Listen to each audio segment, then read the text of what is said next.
Hi, I'm Stephanie Lester and today we're creating the needle felted chicks from the Crafty Kit Company.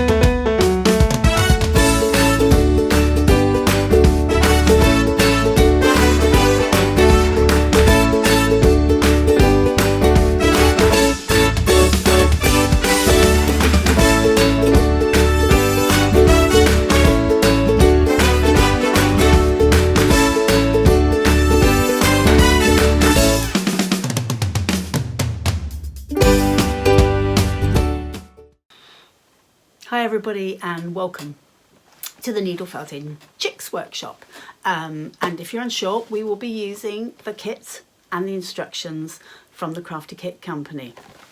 So these are the little chicks that we're going to be making, and just to also elaborate a little bit more, I will be going through the instructions and showing you in detail how to do all of the bits from obviously from the little toes and right up to the detail. I will also show you some alternative ways of doing things. So the best way to really view this is to watch the video all the way through and then come back and do it again. Now, in this video is in my Tutique channel on YouTube, and in the details underneath the video I've actually got it spread out in chapters. So if you did want to watch it all the way through, or you did just want to watch little bits of that, so with regards to doing the feet or with regards to doing the alternative way of doing something, that gives you a nice quick way to actually pop through and see the different bits. Or if you've watched it all the way through and then you want to come back, things like that. So really it's just a case of, if you've got any questions, by all means put a comment below and I will get an email and be able to reply to that to you. Or I actually have a Facebook group called Tutique's Tips and Tutorials, and also the Crafty Kit Company have a great needle felting group in Facebook as well, which I think is called the Crafty Kit Company Needle Felting Group, but I will put both of those details underneath so you can link, and I'll also put it up somewhere here so that you can see. I wouldn't make a very good weather girl, would I? I can never decide where the bits are going to go. Anyway, so I very much do it as a felt along, so hopefully it feels like you are actually in a workshop with me, and it's very informal and I chat away about all things needle felting. So I'm ready to get going. Hopefully you are too. I will come back at the end and just sign off with anything that I've thought about extra that you need to know before then. Okay, so I will see you at the desk, because I've got an overhead camera so that we can actually see exactly what I'm doing from now on.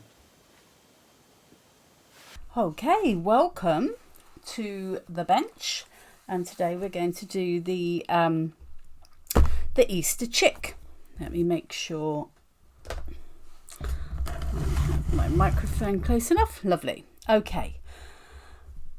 So let's just review what we've got. So we've got our lovely box with the picture on the front. Now I've also done myself a very little, you'll see how bad my drawing is now, very little sketch of a chick, which relates very much to the sort of shape of the chick that we have on the box. But I just like to say to myself, right, remember that I've got a little head and a big body, really tiny little wings, and they have huge feet in comparison to their little bodies and their little beaks. Anyway, so I just like to have that for my own guidance, but we've got our lovely picture on the box. Okay, so we have our little mat that you all have, which I will have here to show that's perfectly adequate size, but I do have my other mat that I use underneath. We have 4 pieces of the wire for the feet, so we're going to be splitting all this up because this makes 2 chicks, remember. So we have got core, we've got the yellow, we've got the lovely colour for the beak, and we've got the black for the eyes. We've got our needles, We've got some wood wool for a lovely bit of decoration at the end, and we've got our pipe cleaners. Okay, so first things first, you need to split up your wool in half for everything so that you don't make one chick and use too much of your wool. So let's fold our piece of core in half, and we want to break it here. Now I'm going to assume throughout this video that you're all beginners. Okay, so I might be explaining some things you already know, or it might be good for you if this is your first time. So here we go. So don't pull by holding the wool really tightly here, because you've basically got one end of the fibre, another end of the fibre, and wool is pretty strong. What you need to do is take your hands out further so that those fibres can nicely separate, and that's how you split your wool. So 2 pieces of core pop over here. I should have said also we've got our lovely instructions in here too. So we've got our written instructions and we've got our pictorial instructions. Brilliant. Let me put those up there. Okay, so we've got our gorgeous chick yellow colour. So once again, I am going to fold that in half, and I'm going to separate that. So I've got 2 pieces.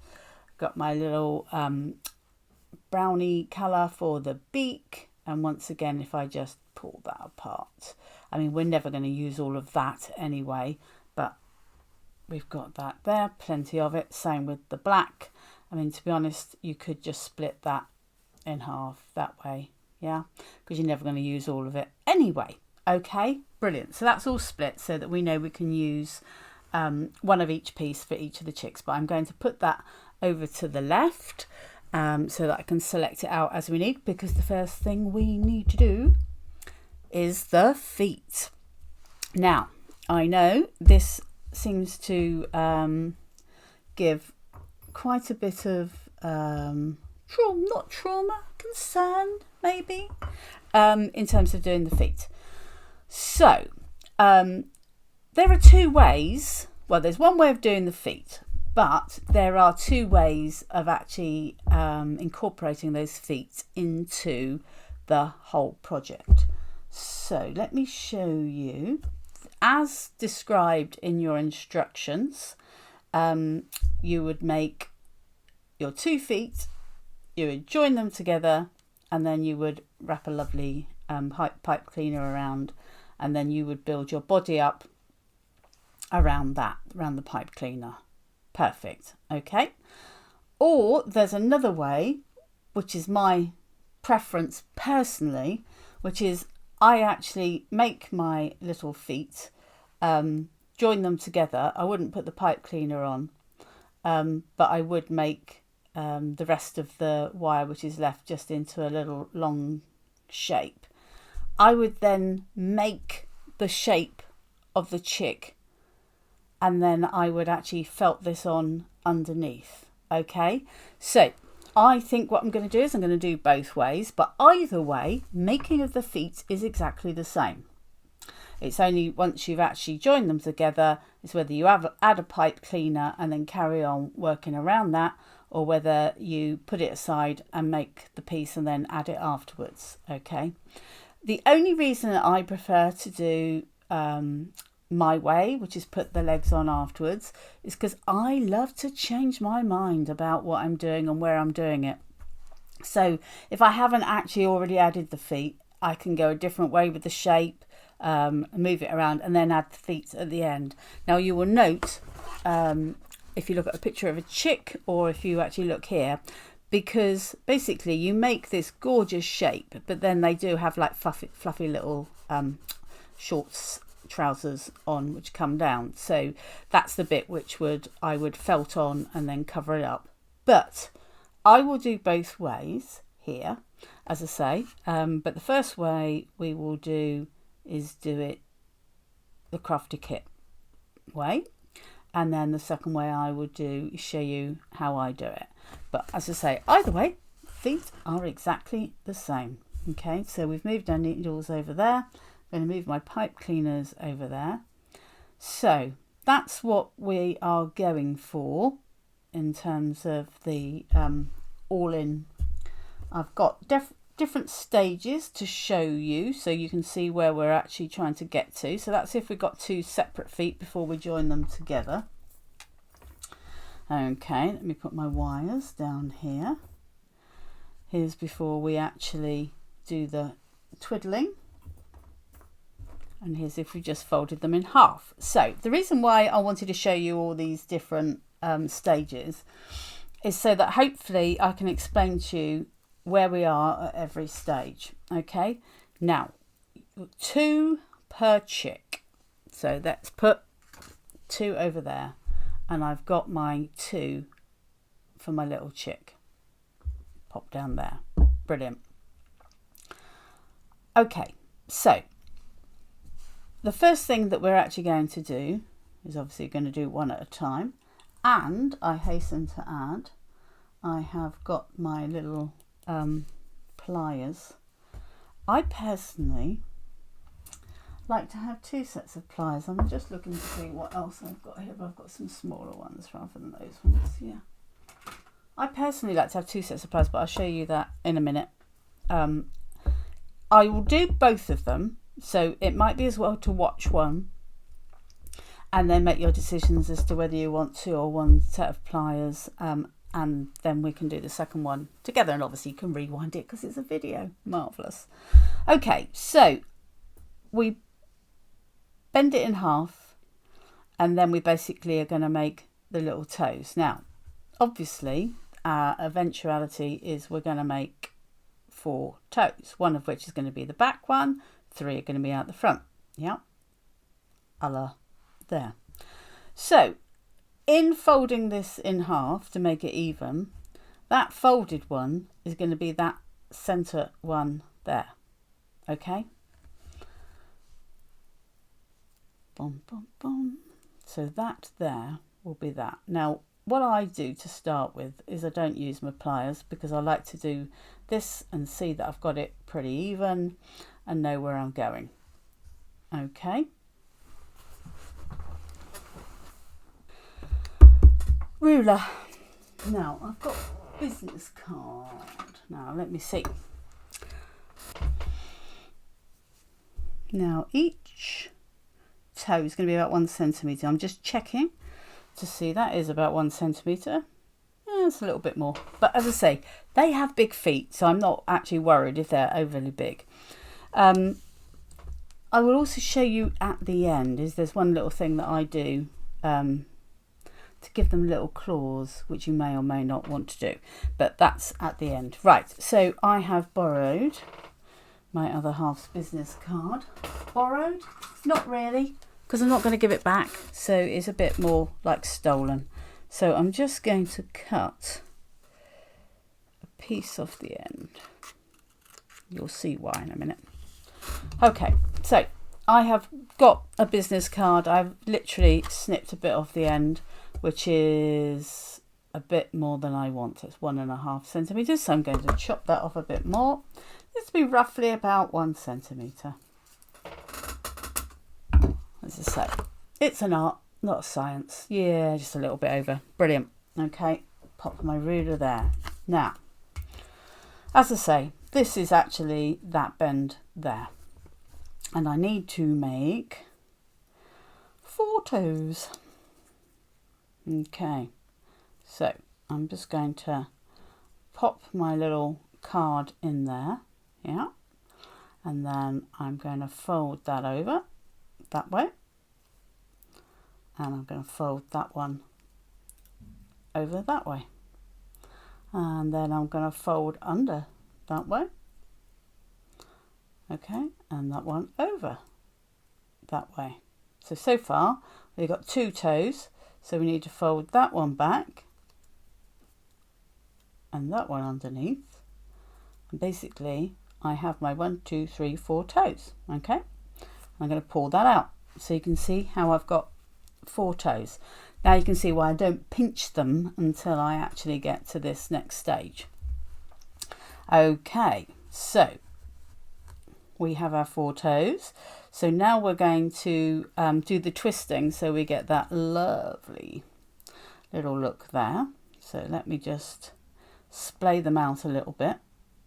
Right, now this is why I use 2 pliers, okay? So I hold that end nice and tightly,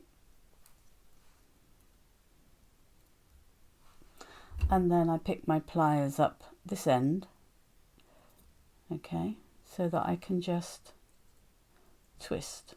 Hopefully this is all going to go swimmingly. There we go. Then we get quite a nice twist, I think, if you do that.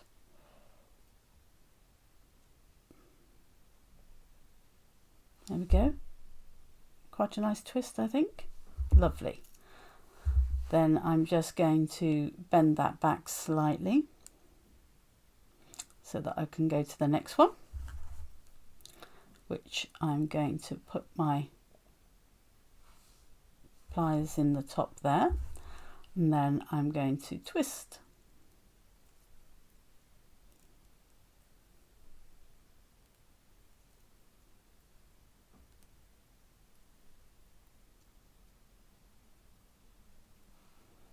Okay, now let me pay attention to the fact that I am going to have the leg coming up like this, aren't I? So he's going to go around the back. I say he, that little toe is going to go around the back, that little toe is going to be round there.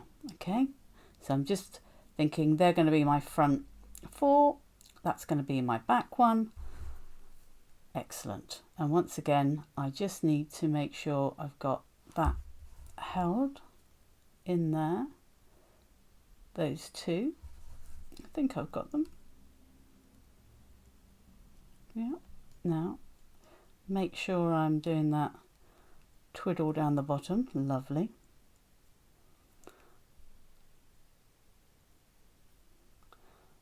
Like all things like this, you don't want to over manipulate them, because every time you undo it and do it, you weaken it a little bit. So this is why I like to have it sort of splayed out a little bit. Okay, so we have just one more to go. You bent a little bit, didn't you? Because that was over there, up there. Okay, there we go. Lovely. So I'm going to just move him round a little bit.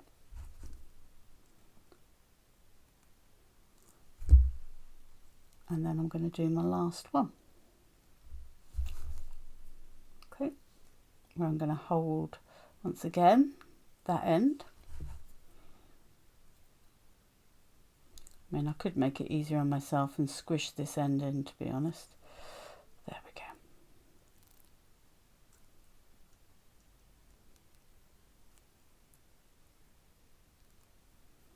Twist. There we go. And I think we have our 4 toes. Now, this is where sometimes I look at it and I want to make sure that I'm putting the smallest one at the back. So just in case I've got a wayward one that's very, very short, I might want to swap it around. Now, in this case, I think that one's smallest, so I think I want to move that one to the back, which is fair enough, because I can then just move them forward and that back, because it doesn't matter. This is just going to get twisted itself. Okay. Anyway, all right. So there we go. I think so. I think I like that. Okay. So the only other thing I'm going to look for here before I tidy it up is this one, which is going to come up, this last one. I'm going to just take that underneath and take it up the other side. Can you see? So I've got this coming from this side and that one coming from that side. Does that make sense? Because otherwise there'd be a bit of a gap. Yeah. Just so that I can now bring that together, because I now need to make the equivalent of this leg coming up here. Okay. Now, the important thing to think of here is what we don't want to do is to wrap one wire around the other. Okay, because that's when it actually looks uneven, if you've ever seen or done it before and thought, why did that happen? So I'm going to be very careful to do half a twist, half a twist. So I absolutely am putting each one round the other. Okay, so now that I've done that, I'm going twist, okay, and then twist, twist. So I really am equally putting one wire around the other rather than having one straight one and wrapping another one around it. Okay, I'm just always adjusting to make sure my leg is nicely straight. Okay, now then, how long did we make these? Let me have a little look. Shall I measure them? Let's see. It's always best, isn't it? So I made that little leg about 3. Now what did I do here? Yeah, I made it about 3 and then I did the join over the top. Okay, so I can afford to do a bit more. Whoops, that's my other one. This is the one that I did with you. So make sure I've got that the right way. Okay, twist, twist, twist, twist. Lovely. Right. So where are we with our, we've got our little 3 out the front, 1 out the back. I think that's quite cute. I quite like that. Yeah, brilliant. What I am going to do is just do it so that that last little hoop points down. So it's almost like that's your little claw pointing down. Do you see what I mean? There we go. Yeah, lovely. Now I just need to do the other one so that we can join them together. Okay, right. So let's do that again. So here's number 2. Once again, let's fold it in half. Where did I abandon my... Oh, there. Can't see for looking. Right, and once again, I am going to pop that in the middle because, as I said, that is that middle one upside down. Okay, so we have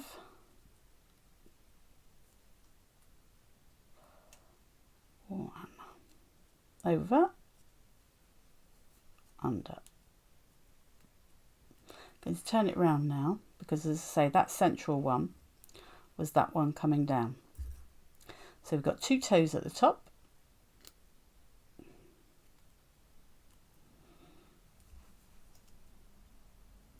And now if I bring that one down, I've got 3 toes, and bring that one down, I've got 4 toes.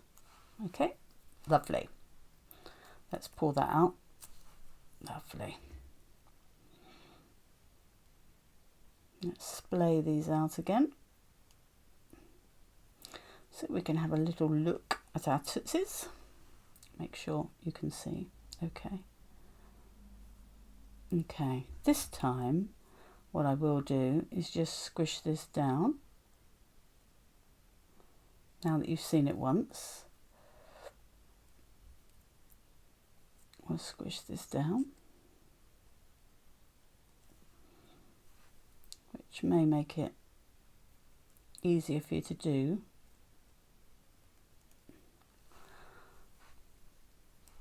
But I thought the first time it was easier for you to see. There we go. So I've just squished down my little tootsies. And now once again, I'm going to get my second pliers to hold that end. And I'm just going to start that first one down nice and low. And then I'm going to start my twist.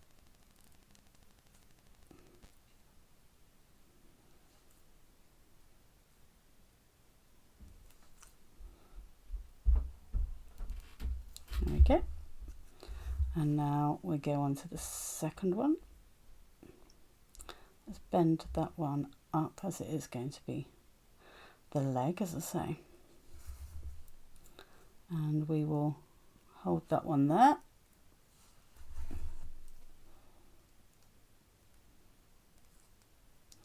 I've got hold of it. There you go. Once you get that first turn in, it's a lot easier to hold it.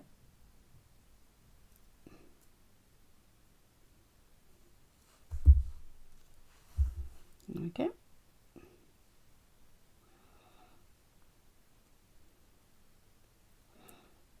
Just do that little bend up down there. Once again, splay them out just so that I can hold on to it.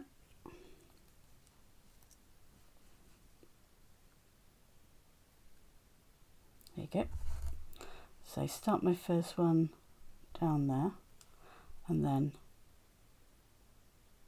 off I go.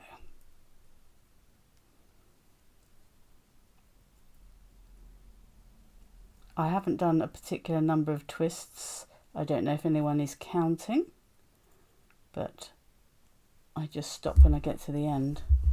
Okay. And then the last one.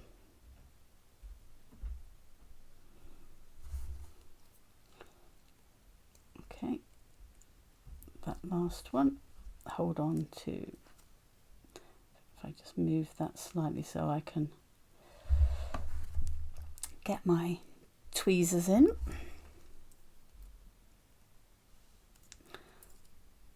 I'm going to move you that way.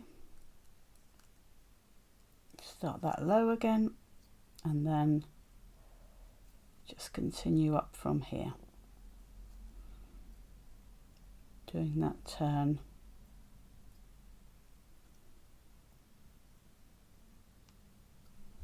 There we go. And once again, I have my 4 toes and I need to decide which one I want to have as my back toe. Actually, I think quite like that one as my back toe. So let me move these others forward. Oops. And then I'll decide whether I need to put anything underneath.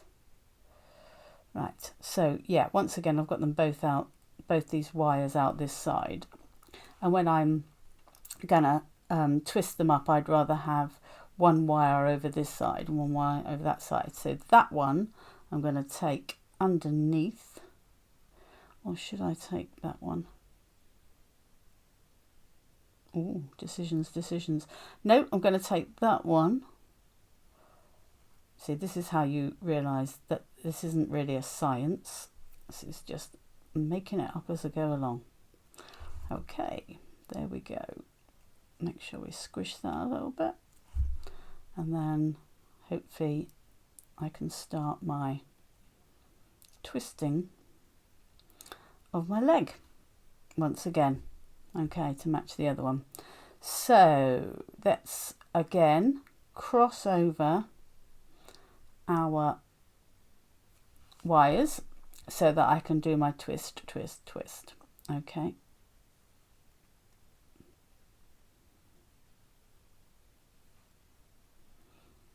Twist.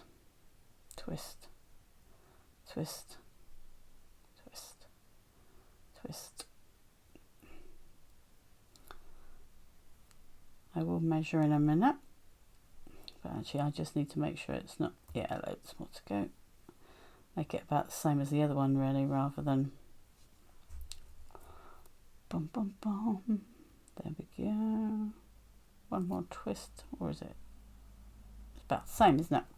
about the same. Okay, so now that I've done that, let me have a little look. Do I need to just make sure they're all nicely tight in? There you go, that in. Just pour those in. Pour those in nicely. See how on the ones which I flattened, that's a nice pointed toe. And on my ones here that I didn't flatten, I've got that curvy bit. And you'll notice I left the curvy bit on the others as well. That's because I'm going to show you the different way of doing the toes. So this way is nice and neat already, and you can leave them like that unless you want to do my little toe thing, which I'll show you at the end. I'm thinking about that now because I'm thinking perhaps you need to make a decision about it now rather than go, okay, let me show you now, because then you can make that decision.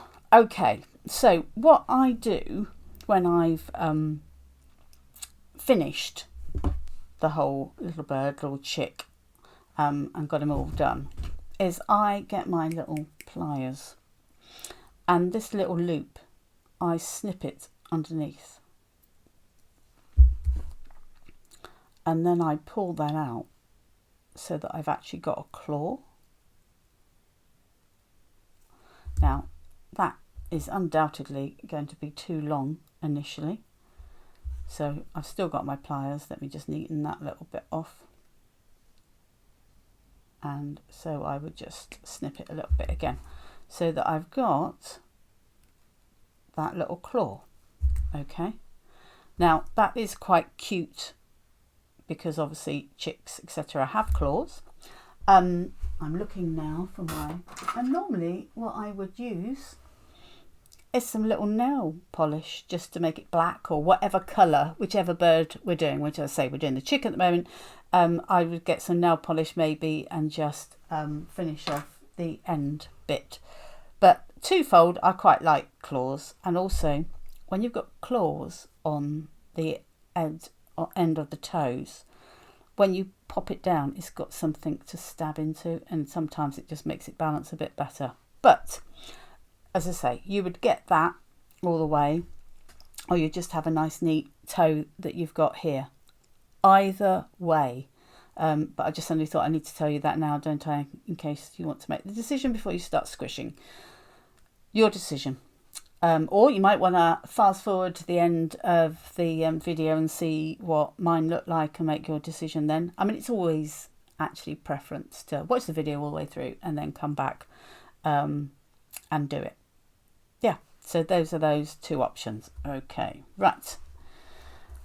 Now we need to just join them together. So let me take that over there now because I don't need to refer to that anymore. So let us double check the instructions, make sure we are obeying what we should be doing. Yeah, join the legs together by twisting the wire, leaving a gap of around 2 centimeters. Yeah, so here, that bit across is about, from there to there is about 2 centimeters. And the foot to there, yeah, it's about 3. So it's about 3 and then about 2. So I need to say about 4, don't I? So 4 is about here. So I'm going to just do that a little bit more, because this is the bit which isn't seen. So I don't really mind if I've, there you go. So it's just a little bit more than 4. A couple bit more. Okay, there we go. Lovely. Right. We can play around with our feet to our heart's content once we're done. But let's have a go here. Right, so I am going to join them like this. Okay, so bearing in mind I'm going to bend them down in a minute, but I've actually, if I make sure they're the right way. Okay, and bearing in mind we're going to join them together, and there's going to be a bit out the front and a bit out the back. So pop them together forward with their little 3 toes forward, 1 toe back. Okay, and then I'm going to connect them, and basically I'm going to twist these 2 together and those 2 together. So if I just pull them together so that you can see that nice and easily, yeah, so that there, and then if we do the same thing as we did, we don't have to make this time look pretty. Okay, so that one's underneath already, so I'm just going to twist whichever way it is, just to give it that, and then that one the other side, that one's underneath, so I'm doing it that way. As you say, not quite so tidy, but it doesn't matter because this bit isn't going to show. Okay, now let's bend these forward, down, and then we can decide, because it doesn't matter if this bit is direct in the center. The important part is they have the same length legs. Okay, because we can twiddle that about. There we go. So if we got about, yeah, a little bit over 2 centimeters across, but that's okay. Let's just bend that down, squidge it about. Yeah, so then that does look quite similar, doesn't it? Yeah, there we go. In fact, I think possibly he's a little bit taller, but that's fine. So then I'm just going to finish that off. So this is where I would stop for mine, and I would do no more to this, and I would then carry on making my shape. But with our Crafty kit company instructions, which we're going to do initially, we are going to use our pipe cleaner, and we're going to make it easier for us to add the wool. Okay, I'll wrap that up there, bend that over, nice, bring it back down again. Same with this way, we're going to wrap it up here. I'm going to bend those over, those ends over. Okay, bring it back down, wrap it round that top bit. Okay, and so that we've just got that little shape that we're going to, there you go. So as I say, this is nice bendy wire that we can move around to our heart's content. Okay, that's it. That's the feet. As I say, you can still see it. I've got my little toes sticking out on that one. So on my little sample here, I'm going to have feet one way and feet another way. But that then will give you a chance to decide which one you like best. So yeah, you might want to fast forward, see what mine looks like at the end. In fact, hopefully what I can do right now, I will put a picture up so that you can see what mine looks like at the end, and I can show you now the wizardry of videos. Excellent. Yes, I will show you that now. You can make a decision as to which way you want to go. Okay. You might want to do one chick one way and the other chick the other way. There you go, because you've got 2 chicks to do. Excellent. Okay, so we will go on to the next stage where we will make our shape around here. Yeah. You've got 3 needles. As I say, I'm going to assume you haven't watched any of the other videos before. So you have 3 needles. The reason you have 3 needles is so that you can obviously stab with 1, but you might want to stab twice as fast, which you will do with 2.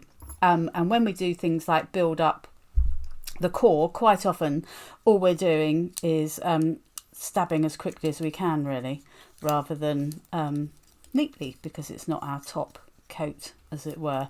But I personally stab with one needle for everything.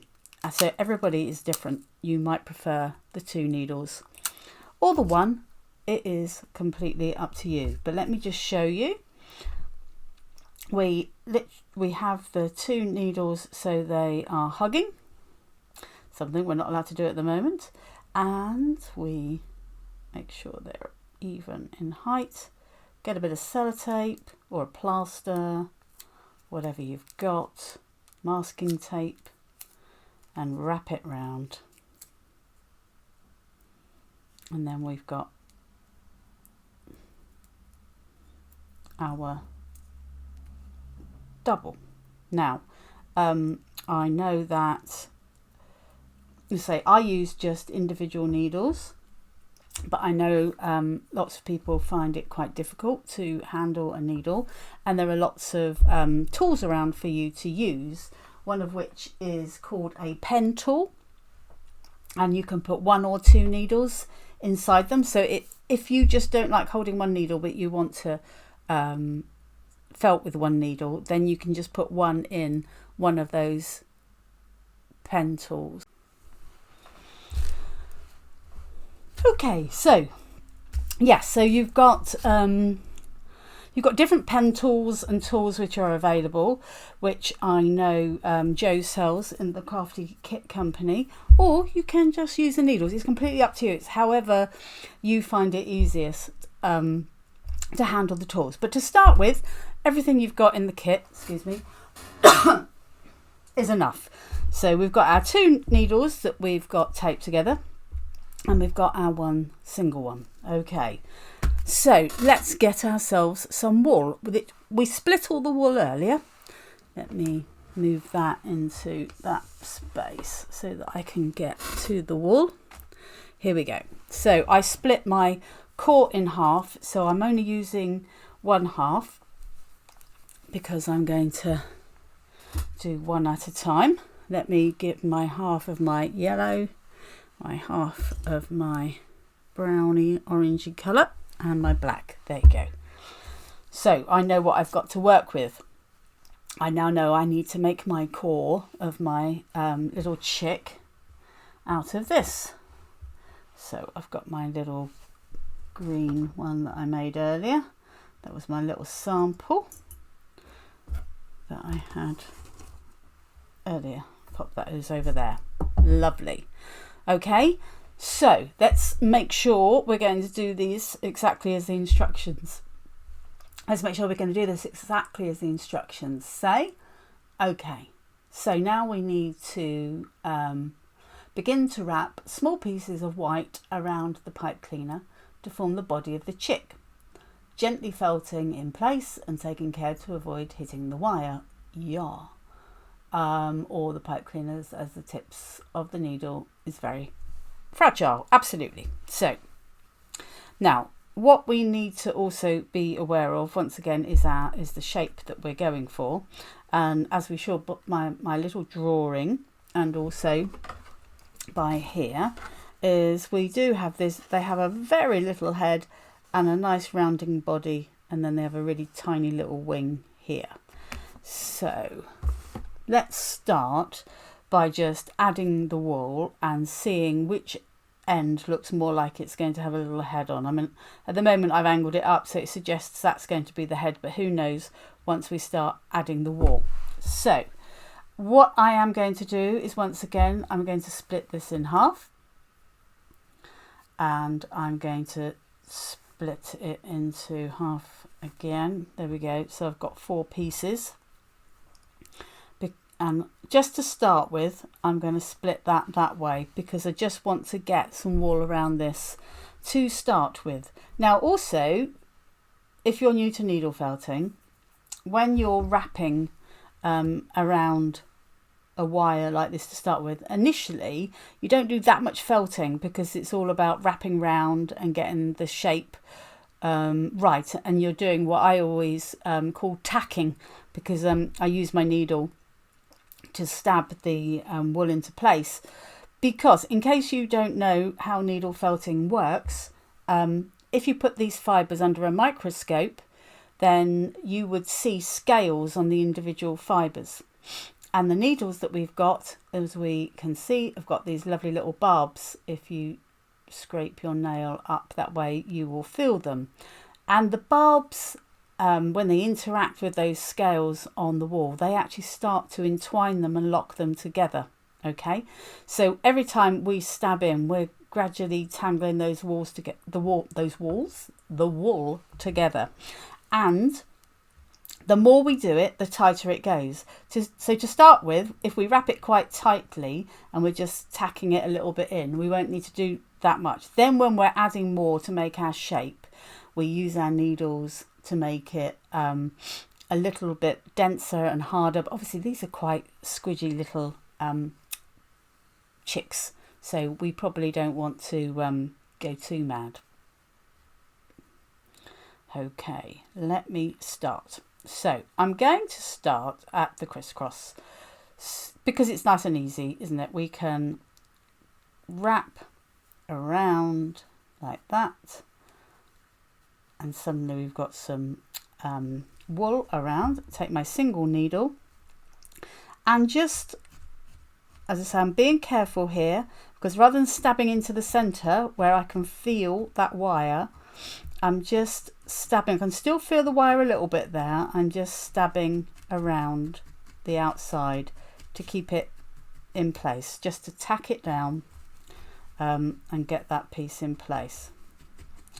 Now, because of that wire being in the way, is why I quite often make mine where I make my shape first and then add the feet. But I think quite a lot of people quite like to have this shape as the guidance as they're making. So it's horses for courses, as they say. Okay, let me wrap that round there. So let me just take my 2 needles.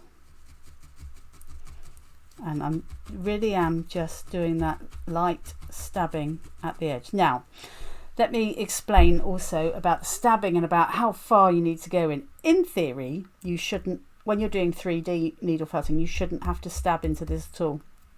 This is just when we go too far, or when we want to make a little wing or a little ear or something, we need to flat felt and we need to actually do it into this. And that's our protection. But whilst we're doing 3D, the needles that we've got here, we shouldn't push them all the way in out the other side, because your barbs are actually all down this end. So really what you're doing is trying to take the needle into the centre. Now on this occasion, obviously, because we actually have our wire at the centre, is why we're going around. But even so, I'm not going right out, I'm just going round, and I'm doing it slightly gingerly because I don't want to hit those wires. You can hear that. I love that crunching sound as we do our little light stuff. Okay, so that's a really tiny little bit. I'm just going to put this piece on now as well, just to bring that up a little bit more. I'm going to wrap it fairly tightish around and stab it in place. Just need to make sure you don't look up while you're stabbing in order to protect your fingers, which are in place here. Just do a light tack down. There we go. And the other way, do a nice little wrap round.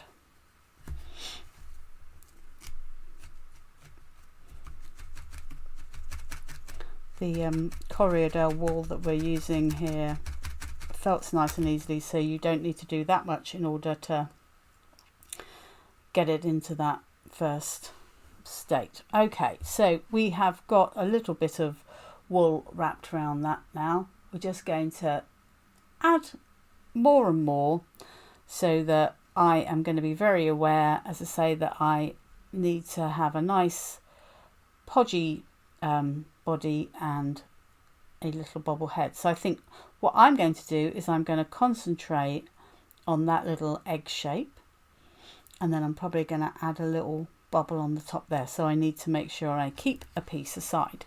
So what I'm going to do is I'm going to keep that piece aside, and I've got my 2 pieces there for making my little head, and this is, I'm going to use these pieces to try and make my egg shape. Okay, so I'm going to do some wrapping here around the top, across, and that crisscross is a great shape to do because it kind of holds it together. And I'm just going to stab that there.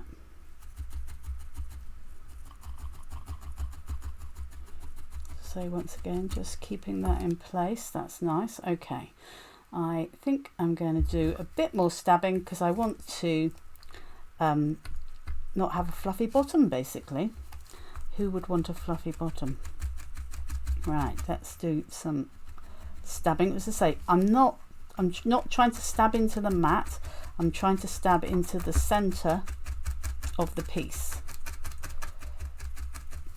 Quite often we do hit the mat, and I'm not worried about that, but it's my telling point. I know, you know, not to go any harder with that, and obviously I don't want to do any massive stabs just in case I hit that wire, and I want to be able to bring it back up quite quickly so that I don't break a needle,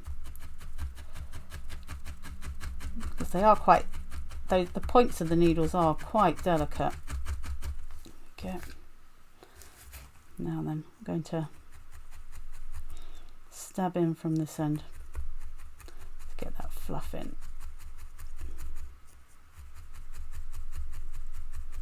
You see how quickly that felts down with those 2 needles. Now you'll notice here I've got a little bit of vegetable matter. You've probably got some too. Not to worry, just take it out. During the cleaning process, it's impossible to get every little bit of grass and out. Oh, I've flicked it back on again. So that's all it is. Now, I'm trying not to show you, oh, yeah, that white on white's probably not perfect, is it? So if I move my stabbing mat out of the way and hope that I can be well behaved so that you can see that a bit better as I'm stabbing. And I really am just trying to stab this fluffy bit in the end so that I've got more of a substantial bottom.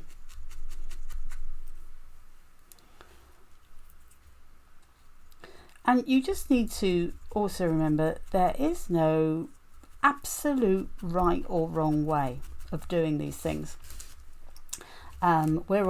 Everybody who's showing you ways through a workshop, it really is just, this is our method of doing it. You really don't have to worry about, am I doing it exactly the same way that Steph's doing it, or how Joe's doing it. Joe and I do things different ways, and that's fine. Neither of us are right or wrong. It's just our way of doing it, and hopefully you will decide which ways you prefer to do things as you try more and more projects. Okay, I'm just trying to stab this a little bit more. And also, don't worry about speed. I know lots of people worry that other people are much faster at felting than they are. You really don't need to worry about any of that.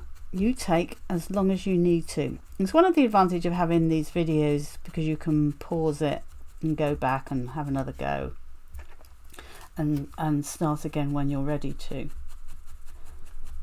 Just go at your own pace. There we go. I'm sort of stabbing that into some sort of a shape. Here we go. Now then, I want to make sure that we have a nice belly. Now this, as you all know, when we pieced it together, we've got quite a bit of wire up the centre here. So I think what I'm going to do is I'm going to take that in half, that in half. I'm just going to lay this along that central bit, slightly moving those legs apart, just to give him a little bit of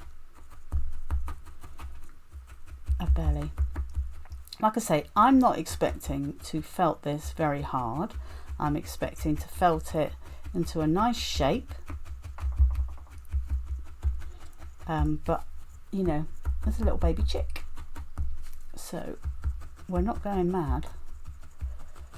Everybody's different as to how hard that you want to felt. Now I will show you an example of something else in a minute so that you can see comparisons, but as I say, for me, I absolutely do not want this to be a solid felt. Let me see, let me get an example of something which is okay.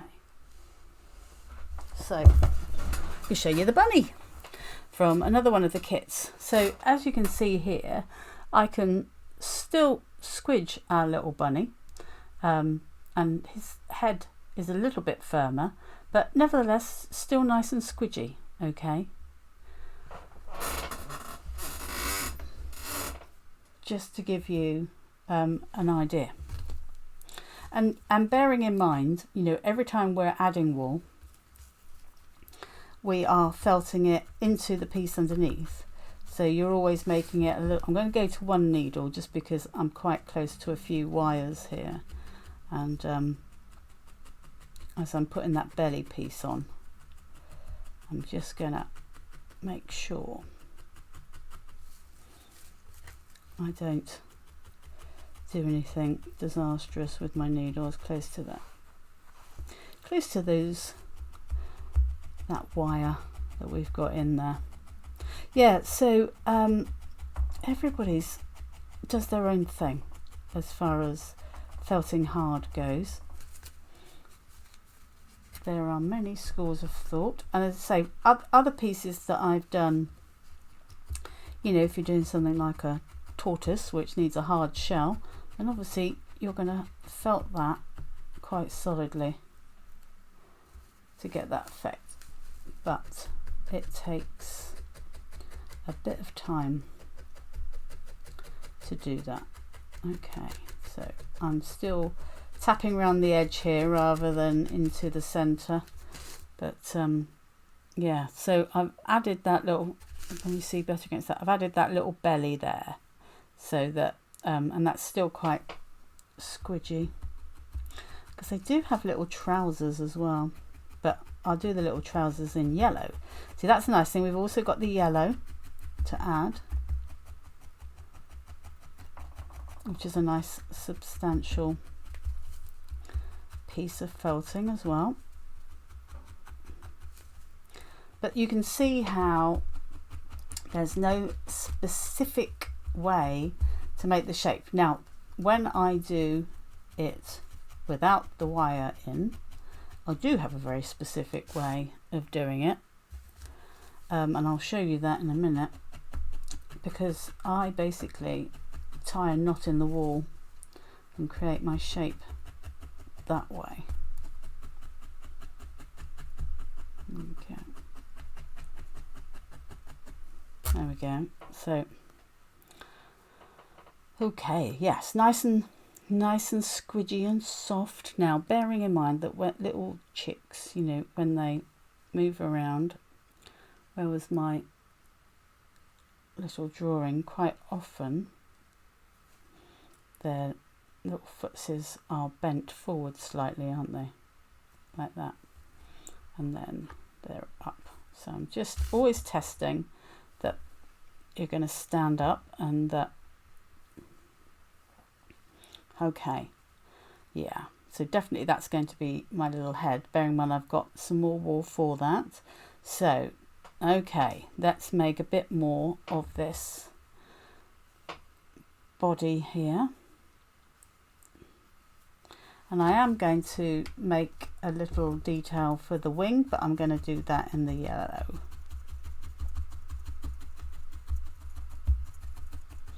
There we go. So notice again how I did a little crisscross there.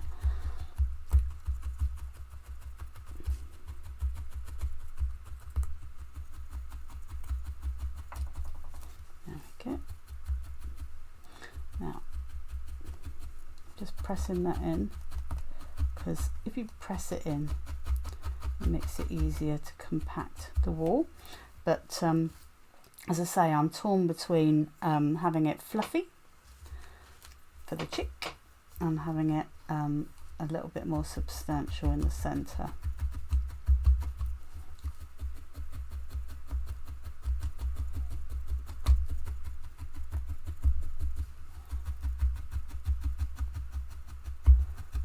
Just stabbing away here around just to give it a bit more structure and making sure it's, you know, the same both sides. Okay, let's do a little stab on top there. I think I've got a little rattle on my table. I don't know if you can hear that. Find out where that is. Don't know. Nope, still there. Okay. So obviously, because I'm moving the table when I'm felting.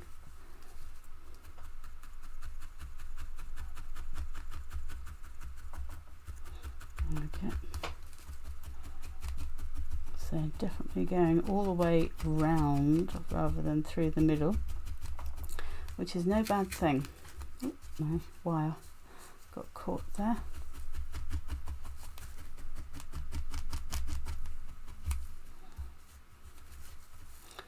Okay, that looks still a bit fluffy in the bottom department.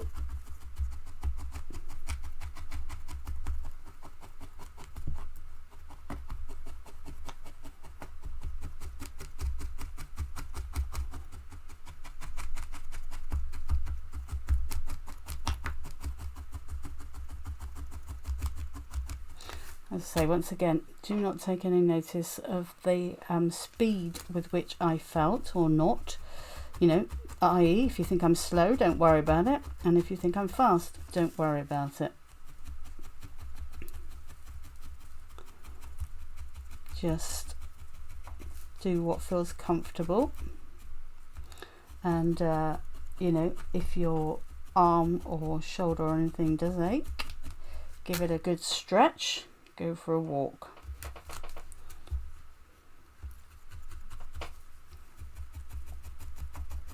Because I'll still be here when you come back.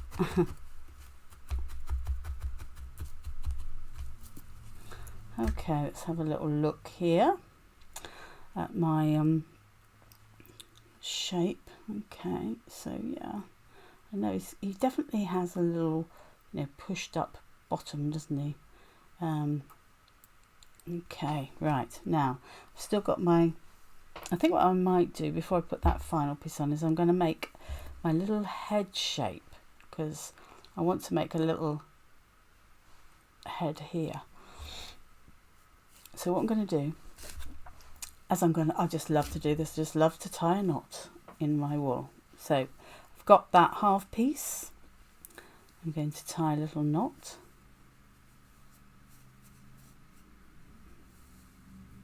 I'm not going to put it too tightly because this whole piece isn't very tightly done. I'm going to wrap that round and then I'll just tack that in place.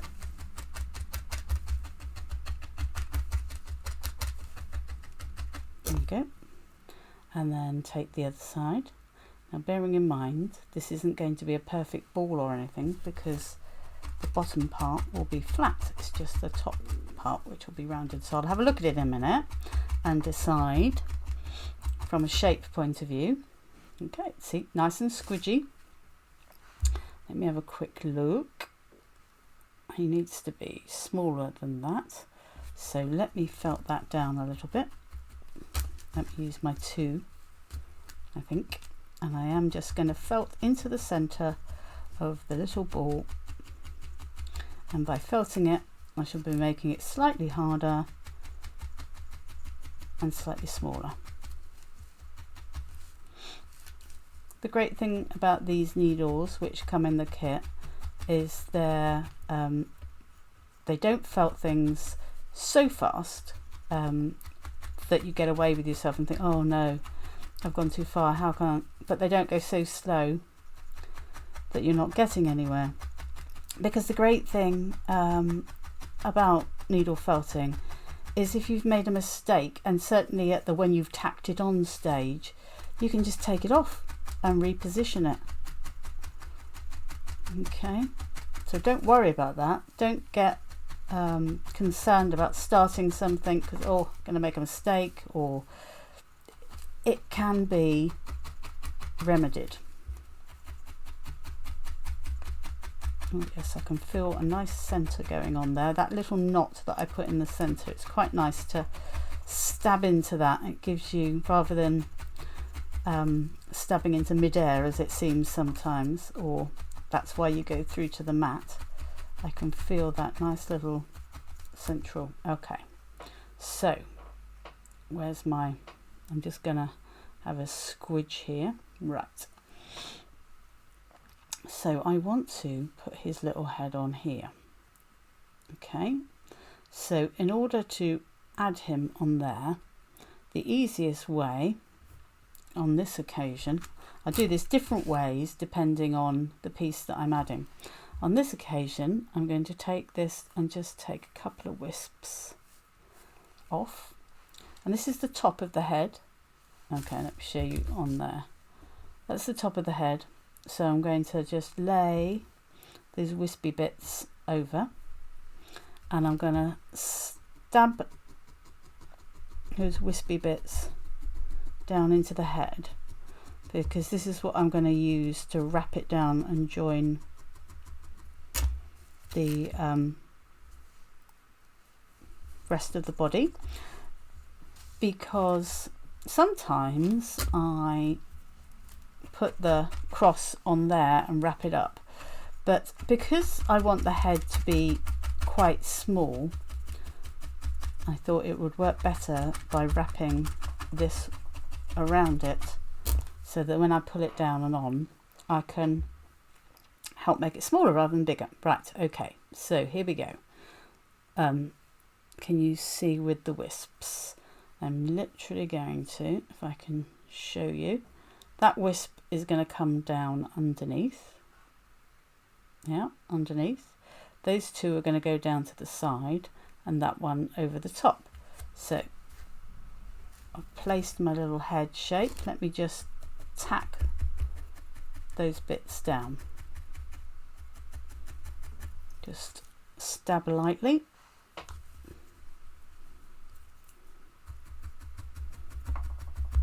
Stab lightly there. It's just seen another bit of veg matter. Stab there. Okay. Just wanna, okay. So actually in the center there, it's still quite, just see if you can see the wispiness of it, so that I can make that little head shape. Now I've got these other bits which I can fill in here in a minute, which I think I will have to do, but this was just a nice way of attaching it, and then I can, you know, move it around and decide the shape. So now I'm just going to stab down from the actual headpiece itself into the body. Now I've got the wispy bits. This is the thing, if you take a solid piece and add it to a solid piece and just stab, it's a lot of work. If you've got another piece on top that you're using to stab down into it, just the process of stabbing that wool into it and then helps to sort of staple it on, lock it in, as it were. There we go.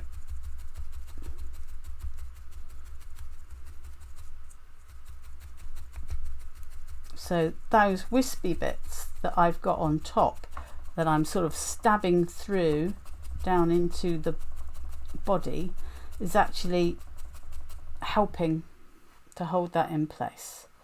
And you know, once you're happy it's all in the right place, you can go a little bit more so through the center. See, I'm still touching that wire in the middle there as soon as I go close. There we go. That nice squidgy little body. I do like that little belly. Now it looks like I've created quite a little poof at the front there. Woo, there we go. Gosh, running away from me already. Okay, so it looks like I've created myself quite a little poof in there. I don't know if you've done something like that too, and I've moved my legs around, which is all fine. Okay, move them back slightly. So I'm just going to stab that piece in.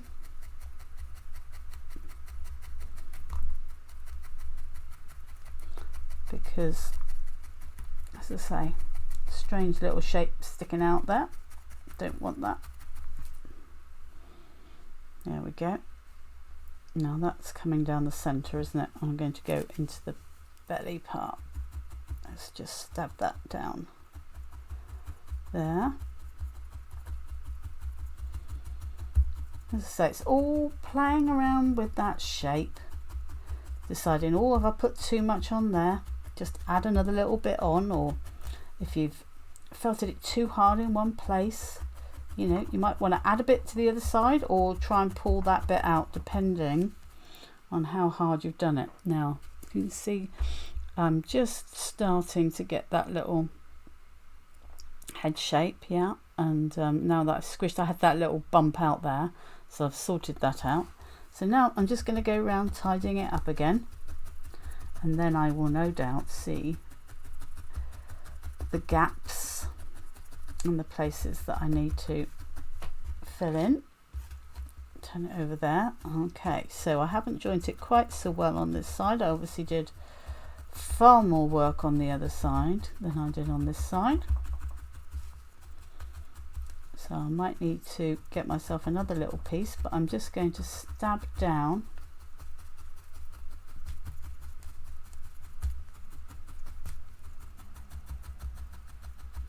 to start with, because I still have a bit of the fuzz that I put on top. Yes, I can see I put more of it over that side, the fuzz, than I did over this side. Obviously something to do with being right-handed. Okay, let me just take another light bit, and I'm just going to put it over the top here so that I can stab that into the top, or the side of that head into the body, and it just fills out that little gap and also helps to, say, staple that piece in. There we go. It was quite fuzzy and fluffy. I mean, the great thing about chicks is they are just these huge, well, huge, tiny, but fluff balls, and I'd say huge feet in comparison to their bodies. Makes you laugh. They don't stay like it for long, that's for sure. Okay, just round, keep going round, tidying up. There we go, there's that little front that I can see, the join that hasn't been covered by the fluff, so I might need to add a little bit, but obviously bearing in mind we still have the yellow, so I'm quite pleased with that. By adding that ball on the top, I have created that sort of slight bubble of a head. Can you see? Yeah, slight bubble of a head, rather than me having to make it out of the shape. It was just a bit easier. Well, for me, I always find it easier to add shapes like that. Okay, now let's look at our little footsies again. Once again, Make sure we're slightly bending forward and make sure they can stand up. Okay, we're slightly lopsided. Okay, yeah, are we a little bit lopsided, or I see. So I've covered up that side more than I have that side. So I'm going to bring a bit more over here. Okay, so this is where we're doing these in sort of little bits really. So let me take a bit off. Now here what I would do, because I want to put a little patch on there, is I'll make a line, kind of a little cushion, and I'll just wrap that around my two fingers. So I've got a little pad which I'm going to add to there. So it's just a slightly more substantial piece than if I was just adding a light piece on its own. There we go. Stab that into place there.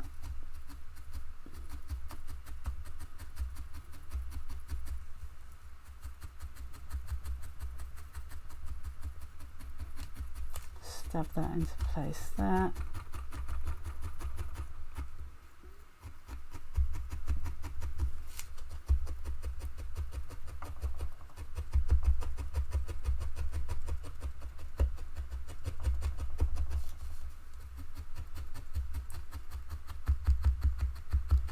As I say, also don't worry if you would rather use one needle rather than two.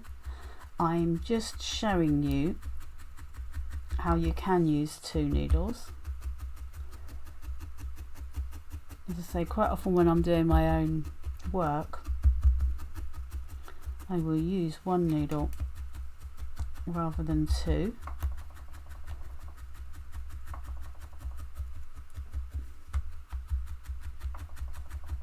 It's completely up to you. So that's just added a little.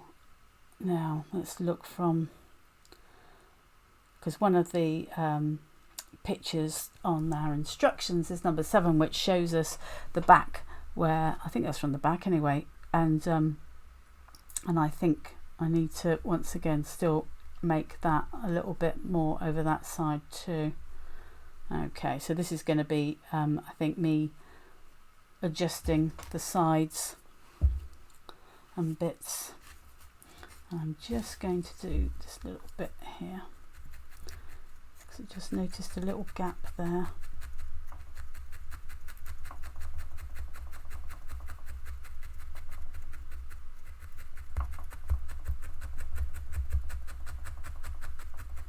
There we go, just tidy that little bit up there.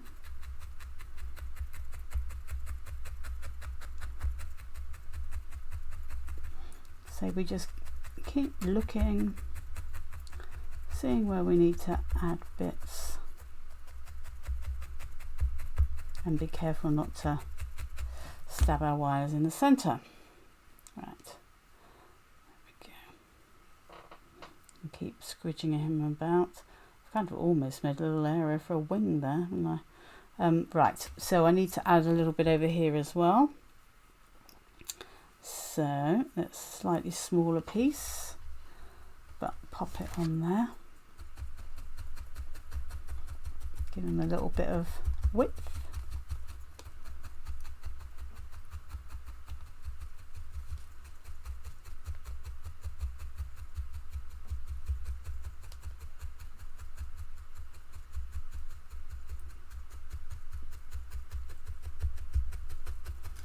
Yeah, and so from the top it should be flatter rather than rounded, and got that nice as I say, it should come in at the head there.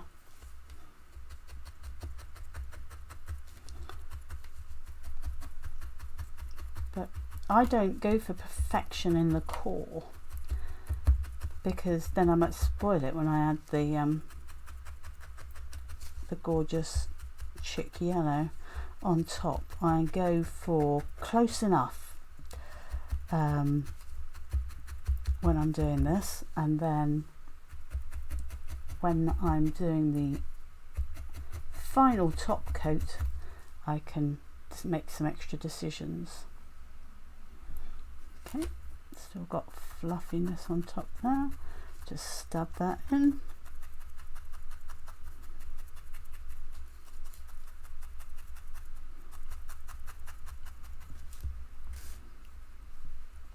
So cute.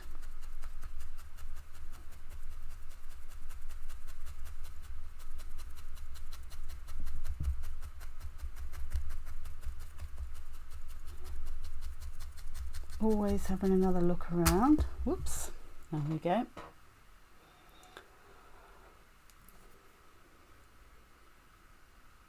Yeah, so let me just check on our instructions, make sure we are doing everything in line.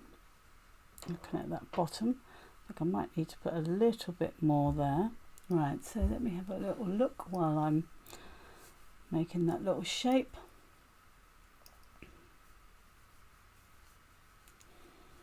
Add more white wall to the sides, yeah.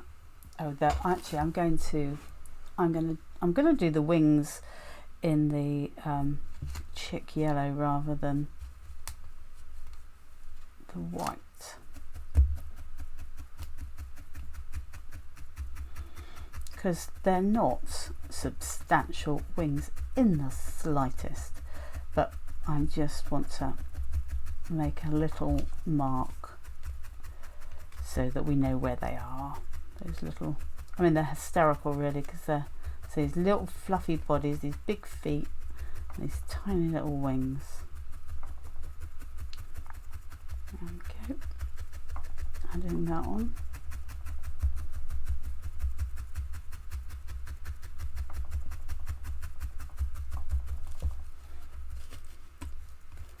Cutesy little bottom. Okay.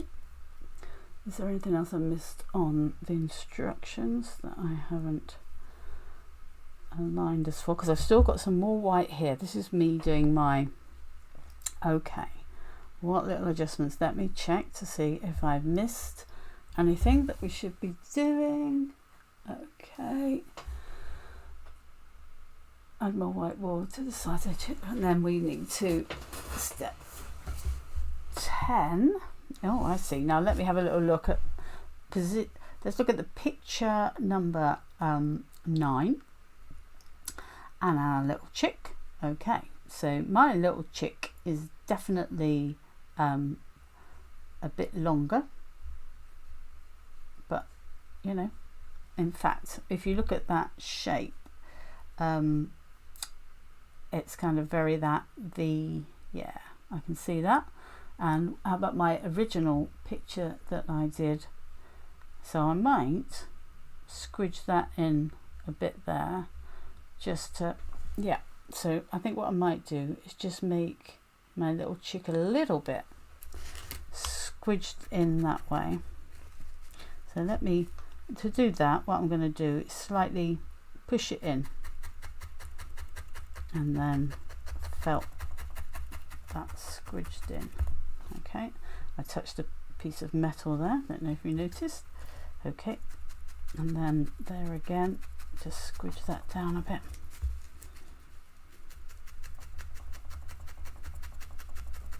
There we go. And then, yeah, for me, that's the kind of shape I feel like I'm getting there now.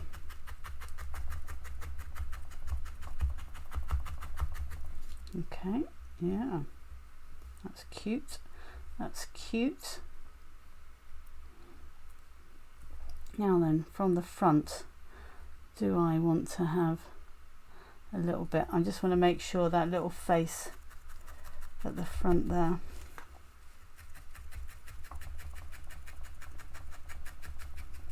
Is gonna, because I remember my little beak is going to come there. And usually sort of their little faces, don't they? And they have their eyes and then their beak, because we're going to felt the eyes.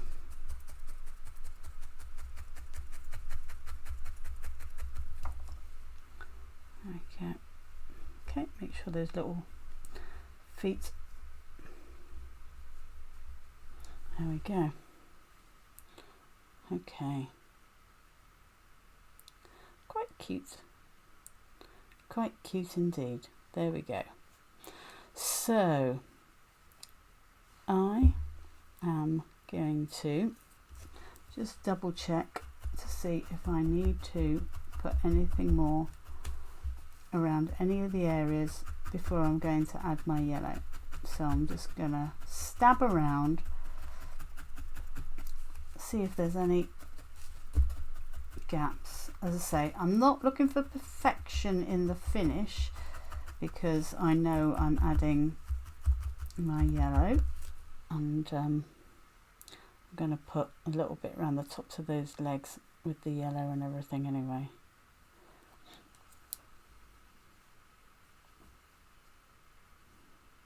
There we go. Gorgeous. Okay, all right. So now yellow. Now we've got a nice bit of yellow here. Once again, I am going to split that in half that way. And then I'm going to split it. So I'm going to do it in 4 again. It's nice to have things in 4s because you can have a good old play around with the first bit, knowing you've got 3 more bits. So you don't need to worry too much about it. So let's have a look at our instructions for step 10. Gently cover the chick with yellow wool. You only need to add very small thin pieces and needle felt them in lightly so as not to spoil the shape that you've created. Okay, yeah, so that's good. Leaving a little white wool showing through the yellow here and there is very effective, and just will make your chick look very delicate. Very true. Let me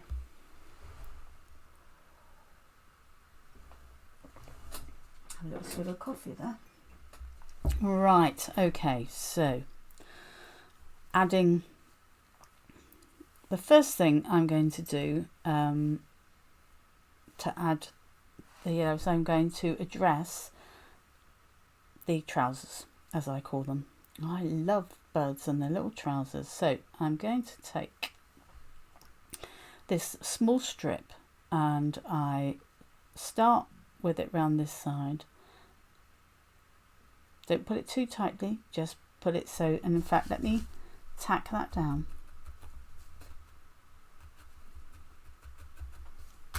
There's my 2 needles. I'll just tack that down.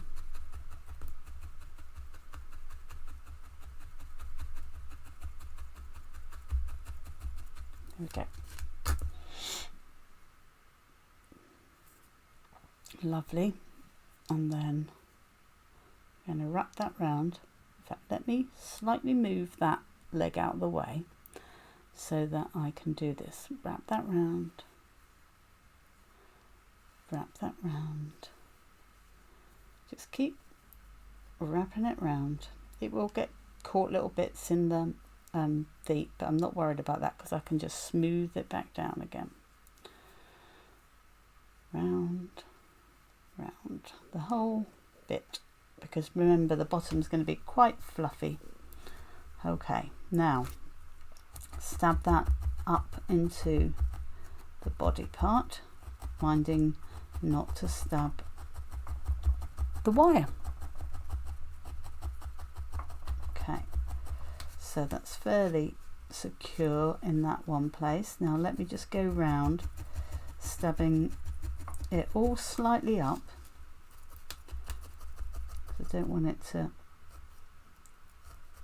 be loose because this doesn't come right the way down. I can actually move it up as far as I like because I'm just trying to give the idea of knickerbockers really. There we go. And so by hopefully you see that there's little trousers, knickerbockers, whatever you want to call them. So I'm just stabbing that down into the main body so that it's attached all the way round. There we go, lovely. And I will have moved my shape slightly. As I say, I'm not going to worry about that too much because I know I'm going to add some more yellow to that. So let me take another little piece. There's that slightly smaller piece. Okay. Now, once again, let's move that one out slightly. Start with it there.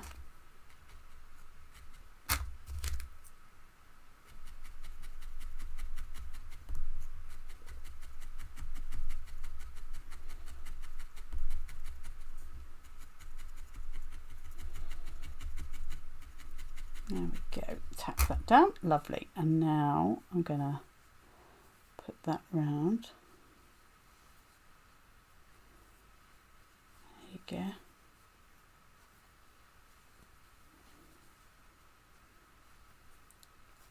Caught on these little tootsies until that's it, all the way around. And then, as I say, stab it all up into that main. So for me, the final coat that I'm putting on top helps me to further solidify that body shape that I want.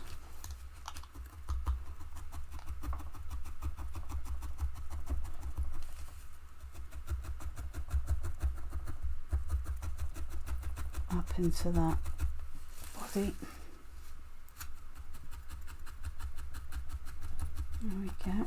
Make sure we move that down again. Don't want his bloomers down by his ankles. There we go. Just helps to finish off that leg part nicely. And don't have to worry too much about how low the fluff comes from the bottom, because I know his little legs are covered. There you go, lovely. Right, once again, let me make sure I can actually put him down.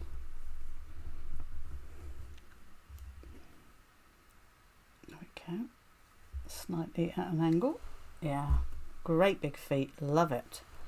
There we go, excellent. Right, now let's start adding thin. Now we're going to add it all in this direction because this is the way the feathers and fur are going to be. So, or it's not fur, is it? It's more down, but it seems like fur. Okay, so let's not get too big a clump, but let's start with that slightly on top, coming down the back.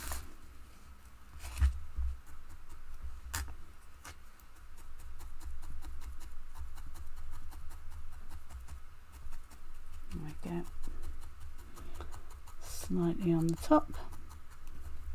As instructions say, we don't have to worry about it being completely solid yellow. Oh, I've just cut myself. There you go. That just goes to show talking and stabbing at the same time doesn't always work.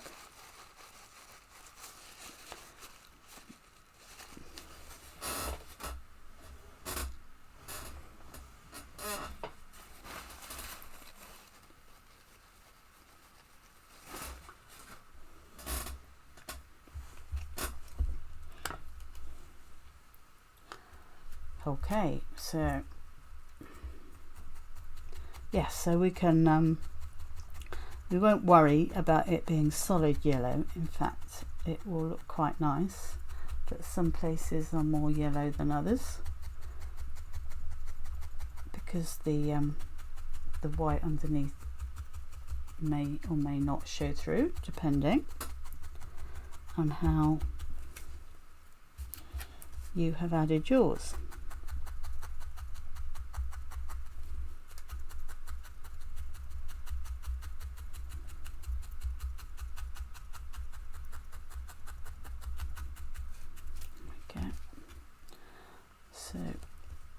I'm gonna just get it all vaguely in place and then start adding more.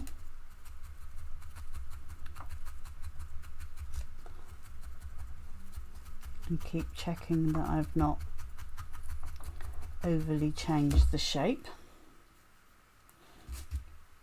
because I am going to add some little wings there.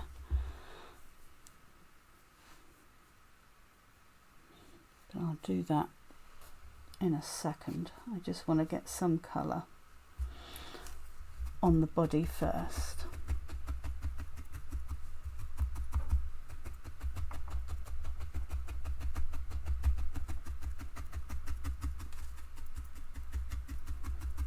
So these are just light stabbings once again. It's absolutely not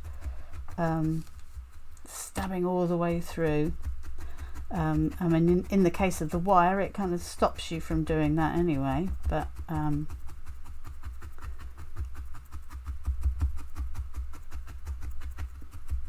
you wouldn't want to.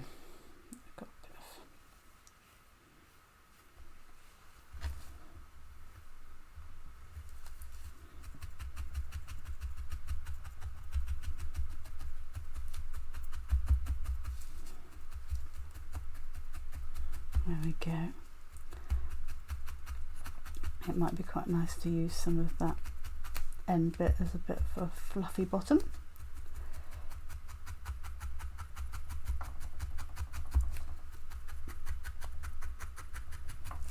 Okay, let's get some on this side.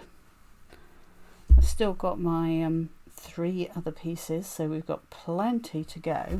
That's what's quite nice about putting a light coating on to start with. You can then decide about wings and other bits and pieces that you might want to do.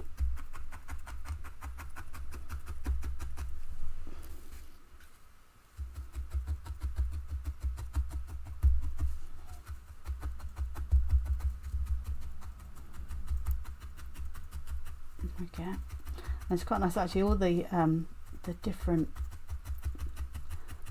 fibery bits. I mean, even the vegetable matter sort of adds to the little chick, to be honest, because they are little farmyard animals. Just tuck those bits in.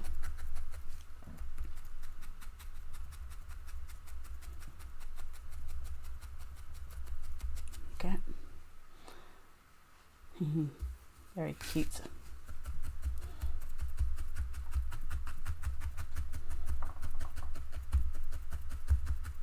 I've got the table rattle back again.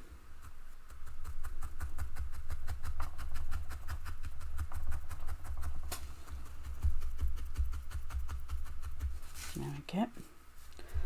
So nothing worried about it being absolutely spot on, but let me just, I've got a bit too much sticking out on the head at the moment. That head needs to be nice and small.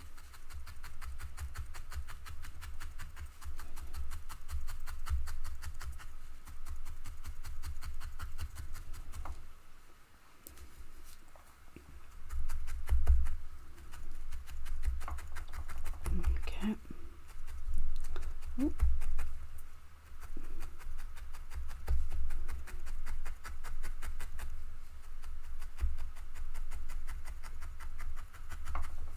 So I don't often stab myself, but if I am going to stab myself, it will certainly be when I'm on video. Just it's just the law of life, isn't it? Oh, there we go. How sweet. Right. I have my last little piece there of that. Let me just move the little footsies aside and put that down the middle. And say, I'm delighted to say I've got a lot more yellow to play with if I need to. I'm probably not going to use all my yellow.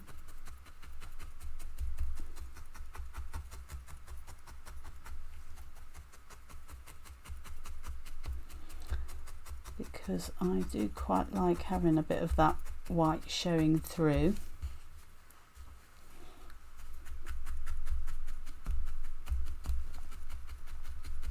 But it does give me a nice opportunity to use it for the wings, which I do think are incredibly cute, the tiny little wings that they have.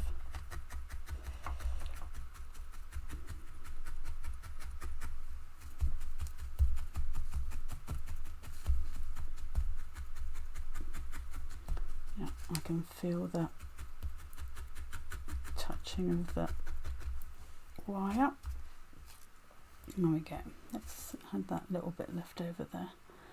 Pop that in there. Bit of veg matter. There we go. So I'm always doing it at an angle because I'm very aware of the wire in the centre. Look around the back there.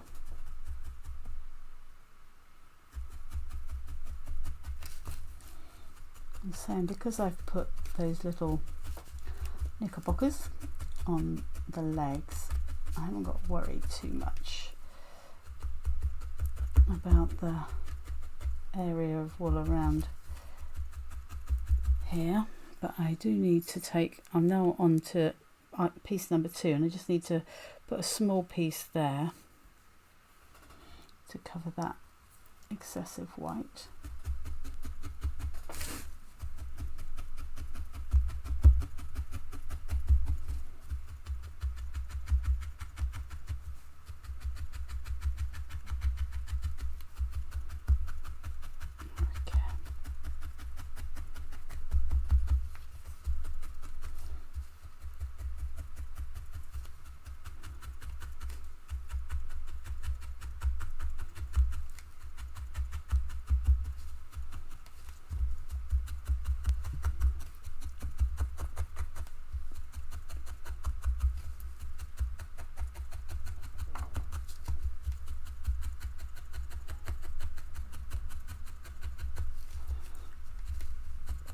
There we go.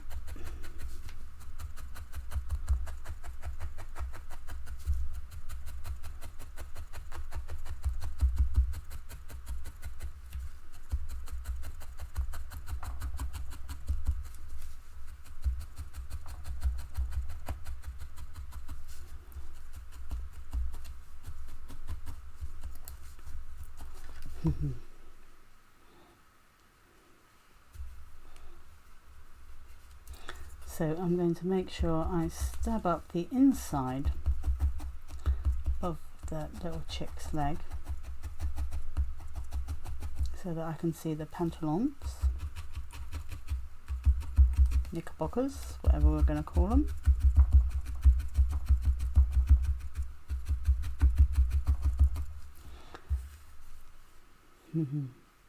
So cute.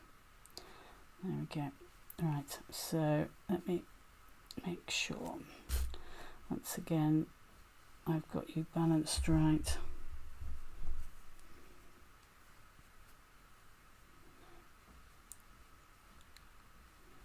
Oh, you've got a slight bow-legged there. That's very cute. Yeah. Okay. Lovely. And I am going to just make sure I've got that nice small little head. So now that I know I've got my yellow, I'm just stabbing down towards. One of the things about needle felting is the direction that you stab is the way that you're basically pushing the wool. If you think about it, as I'm pushing in, I'm pushing wool that way. I know I'm tangling it and felting it, but you are essentially pushing it in that direction as well. So it's as well to bear that in mind if you've got an area which is just a bit too big, to stab away from that area. There we go, lovely. Very cute. I'm going to just establish a head shape around there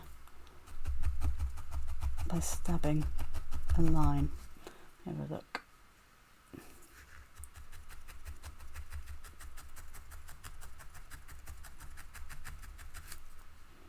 Only so that I know what I'm up to, as opposed to, you know, not a big stabbing great chunk of a, but there you go. There we go.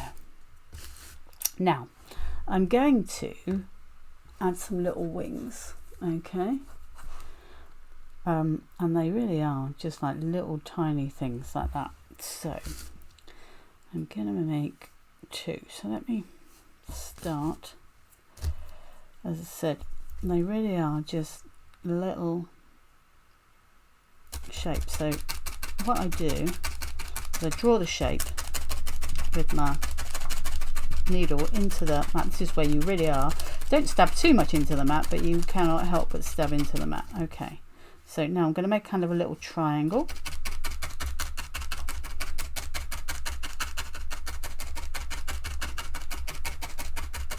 Okay, and then I'm pulling a few out that way because I know I want to join that to our little bird.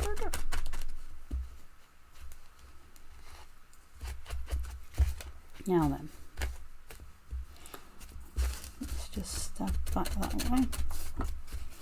So underneath there I've got a triangle, and I've left it fluffy on top because obviously I want to stab that in, but that's kind of the shape of the wing, as it were, tiny little wing like that. So let me just pop it here, and bear in mind I'm going to stab some of this down. That's why I've left it really fluffy, so it's absolutely joined here, just under where I put my little line.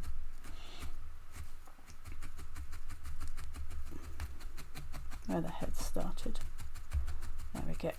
Okay, and now move that into place, and then we're stabbing it down, stabbing it down.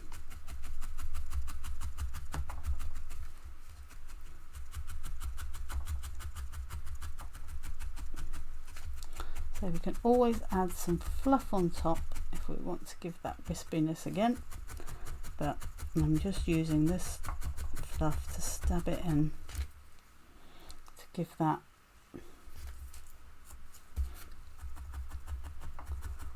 little effect of a wing, which is just there. Right, let's make sure that's not too much around that. Stab that around. There we go. And then up there, up there. It's kind of like a little shape. Possibly a little bit too much fluff, so I'm just pulling that out.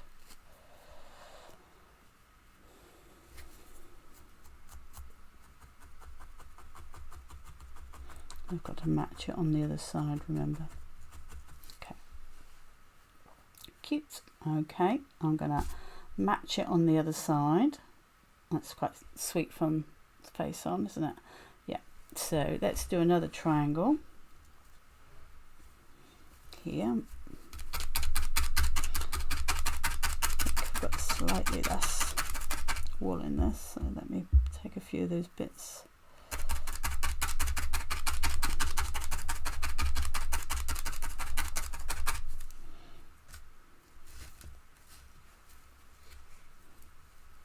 Don't really want a black bit in there.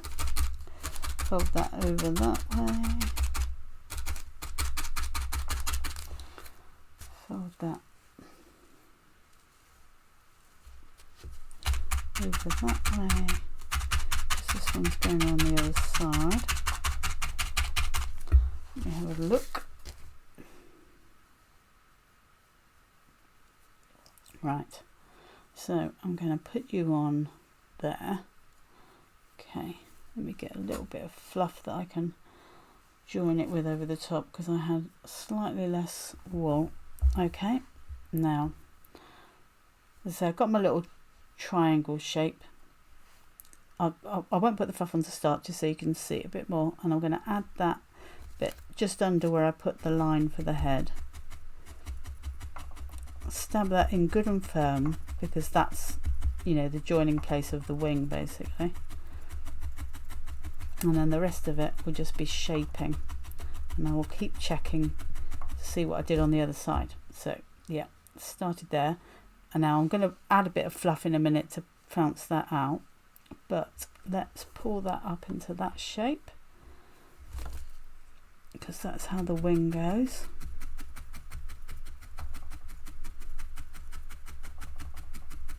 So we've got that little line there. Just squish that down so it's a bit more. And so don't worry if you've done something where you think, well, that's a big hard line, you can always add a little bit of fluff over the top and just soften that down. Let's have another look underneath. Okay, so that's a bit higher. Push it up a bit higher. I think I've got my little bird slightly on an angle, my little chick. Make sure that's up there. Okay. Let's not have it too low.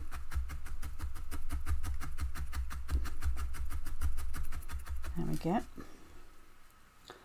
And whatever happens, I always do one side better than the other. It's just the way of things. So I am going to neaten this up by adding some fluff over the top once I've got it pretty much the shape that I want it. Because in my mind, I didn't do this one as good as I did the other one.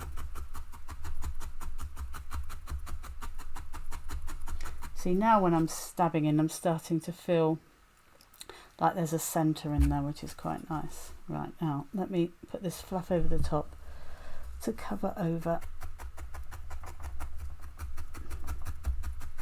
anything that I'm not happy with.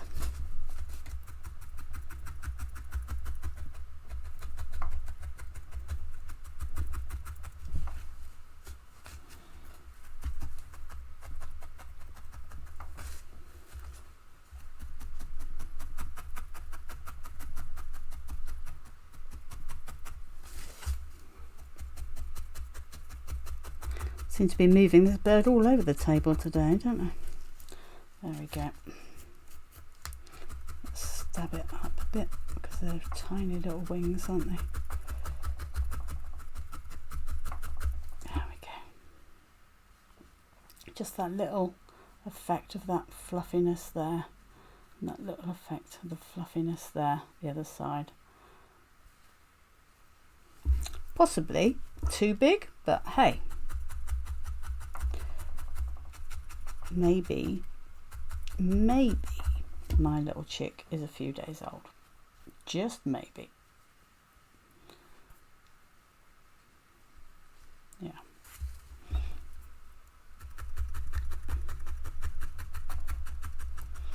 We can tell a story around whatever we end up having made, that's for sure. There we go. I prefer that side than that side, but hey, that's the way it happens. Okay, bit more fluff this time. Now we quite like that. I'm just thinking about his, do I want him to have that kind of whitish bottom? It is quite sweet actually, I do quite like that.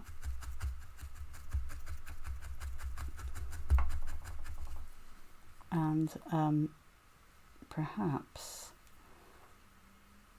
just put a bit more on the chest there, give him a much yellowier chest.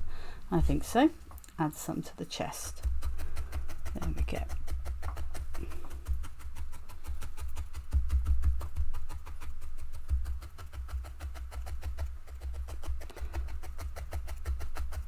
So it makes that nice crunching sound. Do like that. So really not going in deep at all.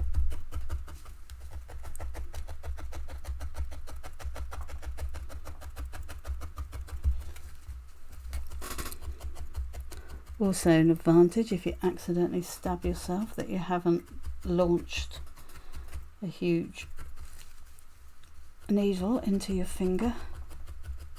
If you are just going nice and light.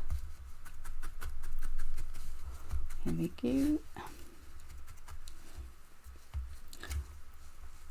Because the great thing is, you know, they are fluffy, so we don't want to have it felted to within an inch of its life. But we do want to get that nice colour on. Okay, I am going to start with the head any second now. Let's just make sure that edge there, that edge there that I had for the head. Okay, right. I haven't properly yellowed up that head yet because I knew I was going to come to that last. Okay. Oh, lovely. A little bit more yellow there, and then we are going to do those eyes. Fabulous. So for the eyes we are going to basically roll up some black wool, and you need a lot less than you think, into a ball, and we're going to stab that into the eye sockets, and then we will add a little bit of white, which is like the glint in the eye. Oh look, I've stabbed myself again. Wow, it's like bingo today.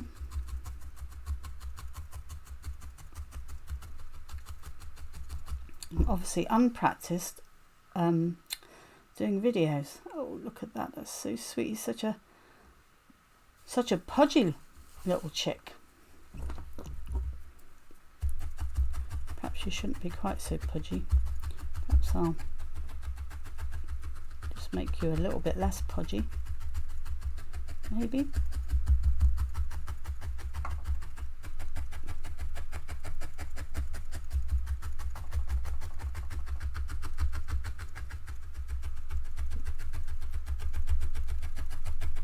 Okay, a little bit less pudgy. Right, okay, so we need to decide where we're going to put the little eyes and where we're going to put the little beak. Okay, so quite often it's quite good if you've got a little pin to do that. I'm looking around because I didn't bring a pin with me, just in case. Oh, I have got a little pin. Got one here, only one. Would have been better if I had two. She's looking again, just in case. No, okay. We will show with one pin. So, okay, yeah, they have lovely little eyes on the absolutely on the side, and the beak. Although the beak's quite small, it actually does have a bit up and a bit down, a bits to the sides as it attaches. So I'm just wanting to decide where those eyes are going to go. Maybe a little bit there. Yeah, I think there. And then I just need to make sure I do it the other side too. Okay, right, so black wool. You're really not going to use this amount, so let's take a little bit off. I'm going to take off quite a small bit. I'll probably find out that's too much. Anyway, two small bits. Let's see whether that is gonna be the right size. So quite literally you just do that. round and round and round. Okay, and then we're going to do the other one.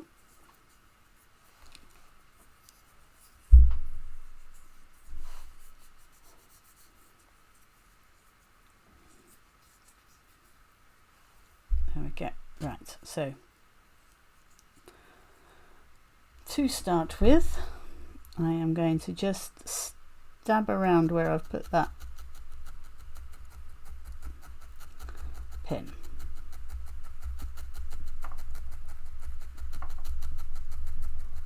So there's a very slight, very slight dent.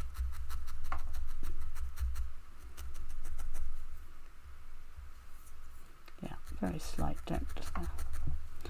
Okay, so let's make a little from the other side. So you're going to be from the top, you're about there.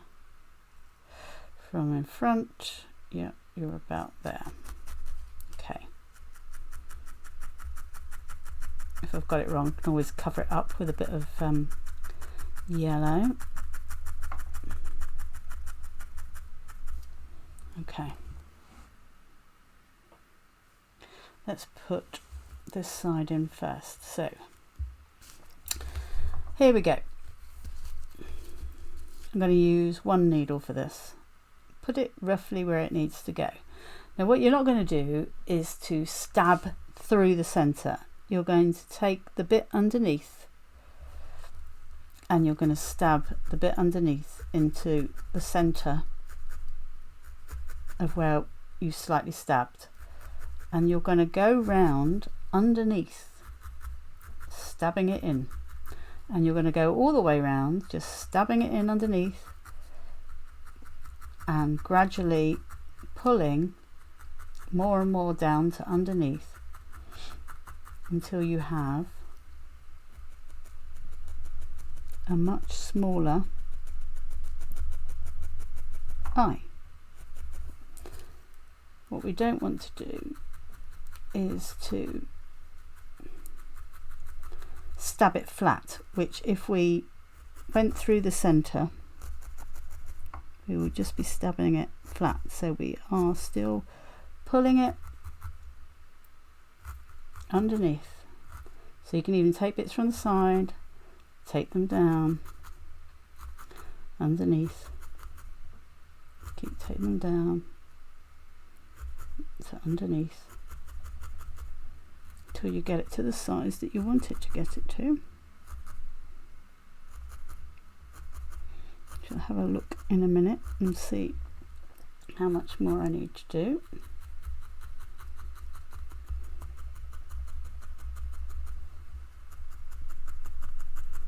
But the eyes are quite important on any animal that you're doing. So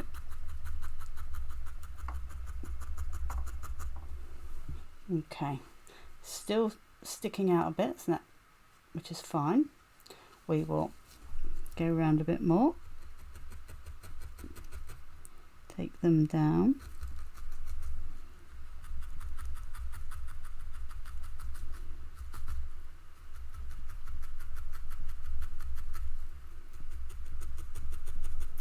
take them down, take them down, take them down.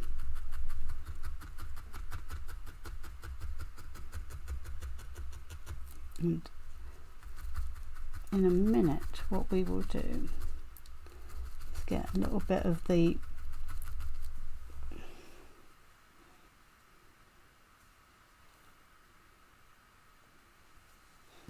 okay, a bit more, a bit smaller. We will use a bit of the yellow wool to go around the outside, because our little bird is quite squidgy and not, you know, rock hard. You will, as you're felting in the eye, end up squidging it in a bit. So bearing in mind we're going to put our little beak about here, aren't we? Yeah. So I am going to get a little piece.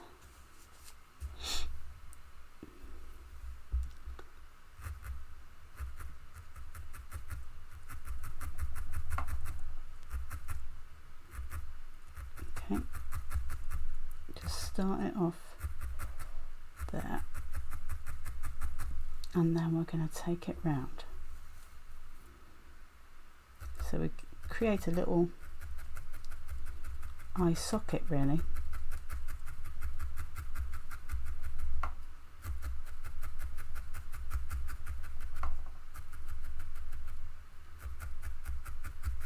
There we go.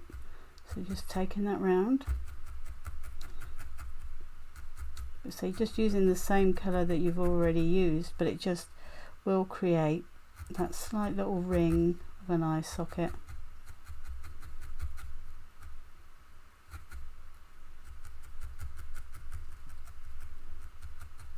Around your little chick.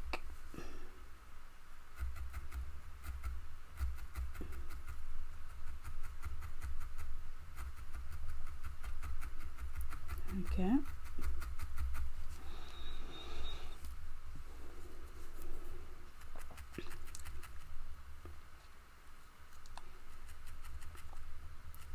So in a minute we're going to do the beak, and I always put the little white in the eye as the very last thing that I do, because I always think that's what brings them alive.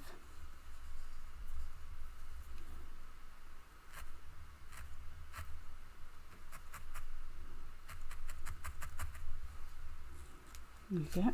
Just finish off that going round.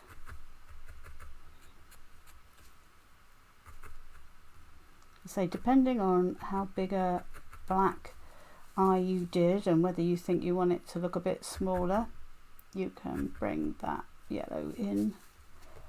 Now quite often what I do here is I put my nail there so that I can stab down my nail, which means I can be nicely accurate without actually stabbing myself. There we go. And then at the front there, once again.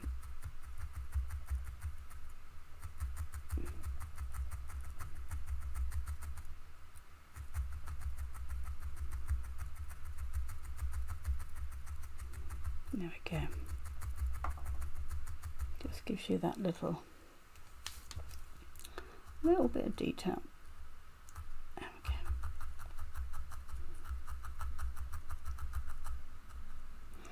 So as I say, you can then make your eye bigger or smaller depending on how much black you used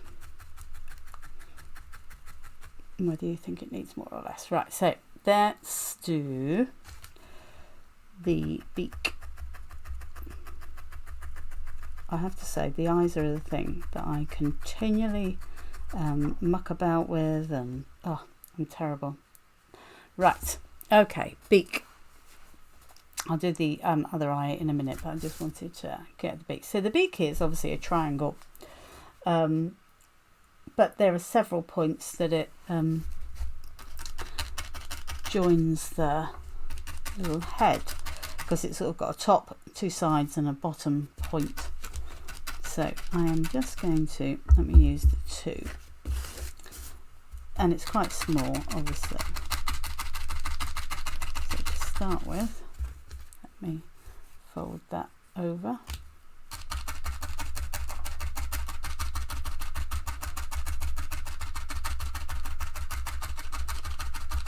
Okay, and once it's on, if you feel the need to make the beak a bit more substantial, you can use some glue or Mod Podge or all those lovely things to harden it up. But personally I wait till I've actually got it on before I make those decisions.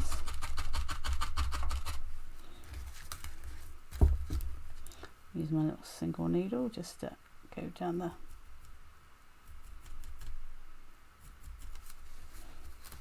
front there.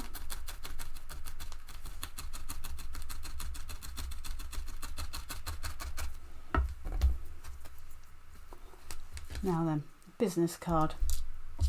Once again, if you want to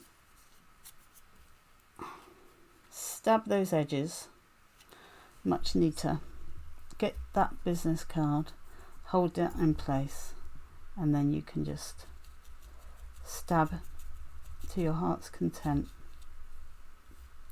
when you hold on to it properly, and protect your fingers at the same time. Okay.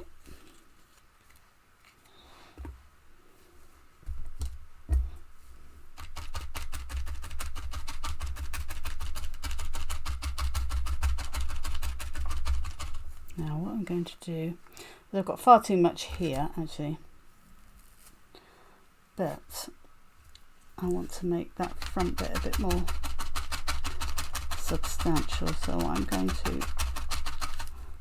stab those bits into it, and then once again fold them over. Helps to give a nice clean edge as well by doing that fold over there.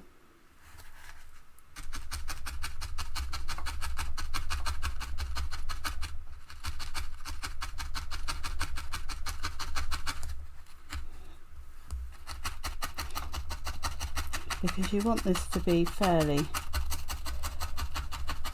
solid rather than too flimsy, because even though you can add some glue, it's quite good to get that shape established first.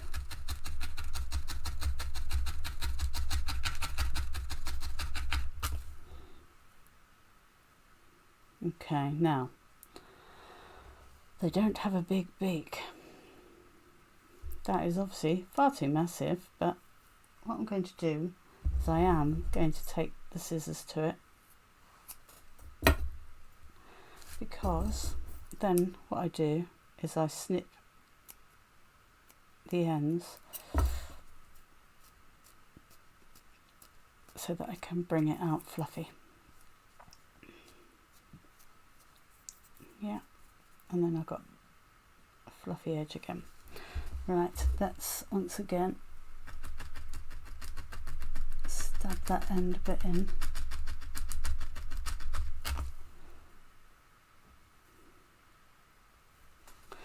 Okay, so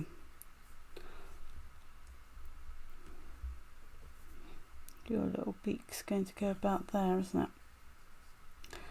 Kind of goes in line with the eyes. So now what I'm going to do is I am now just stabbing those loose ends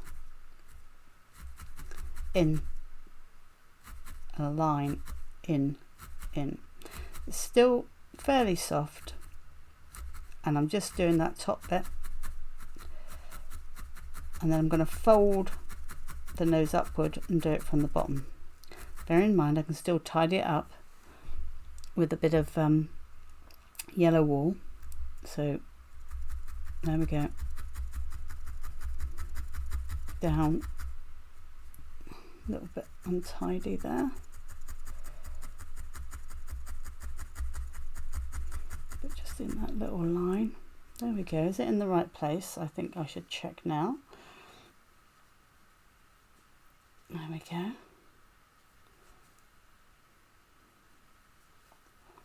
Yeah, now I will probably need to pull him out a bit. Now let me put my there and just, this is what I do if I've actually think, oh, that's gone in a little too far. I stab my needle all the way down till I've got the solid bit actually, and then I pull it out. Just pull. Okay, that's better. Okay, and then I'm gonna put a bit more yellow around that to tidy that up once I've actually put the other eye in. Okay, let's do the other eye. Making sure just in a similar place to the other one. Right. I'll check again in a minute, because I don't want to go all the way around and then find it's in completely the wrong place.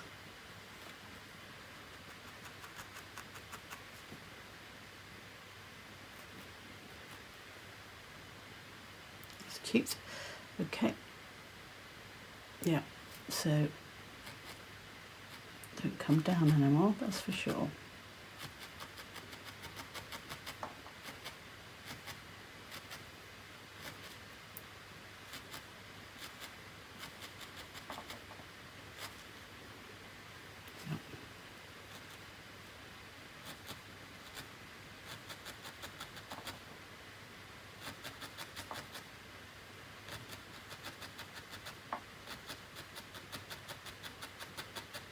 Same as before,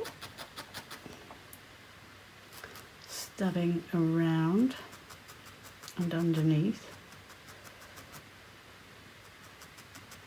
bringing the wall down the sides and underneath as opposed to stabbing through the top.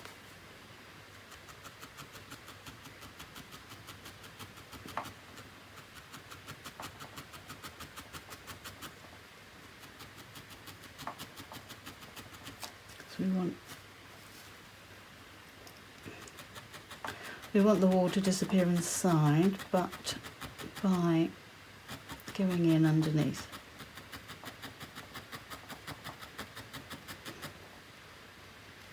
So once again, I'll put too low. If it's too big, we will be adding our ring of yellow, so we're not overly worried about that.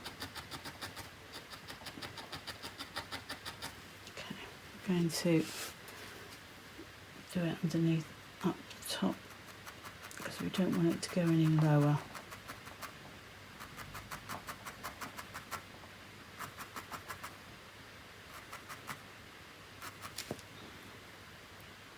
Yep, it's about the right height, and we are going to add a bit more yellow around it. So it's still sticking out a bit much, so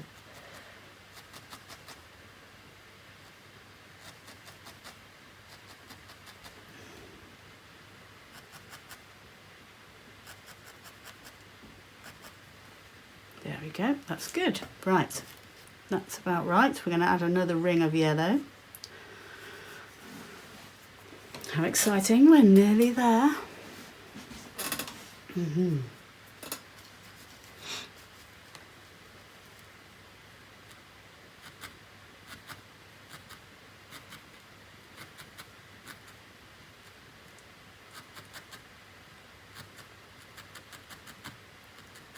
Okay, start it there, and then take that ring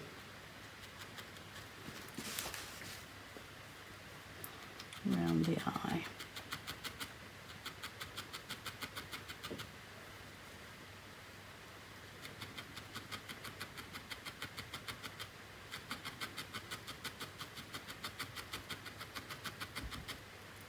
As I say, once again, it's quite nice to take a bit of time on the eyes.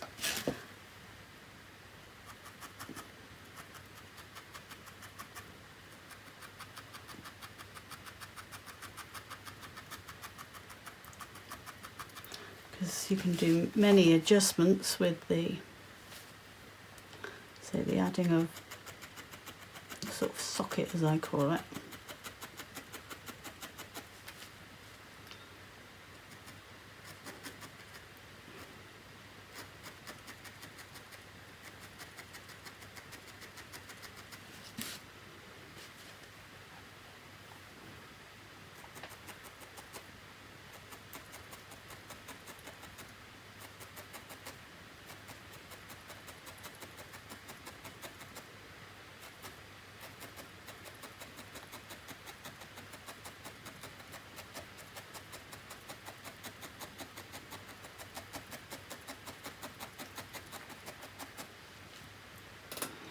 He's got a half tired eye now. Well, that's the thing, you could actually make him a very tired little one if you needed to. I'm going to be adding a bit more in there in a minute. In that beak area. So doing the old down the nail trick.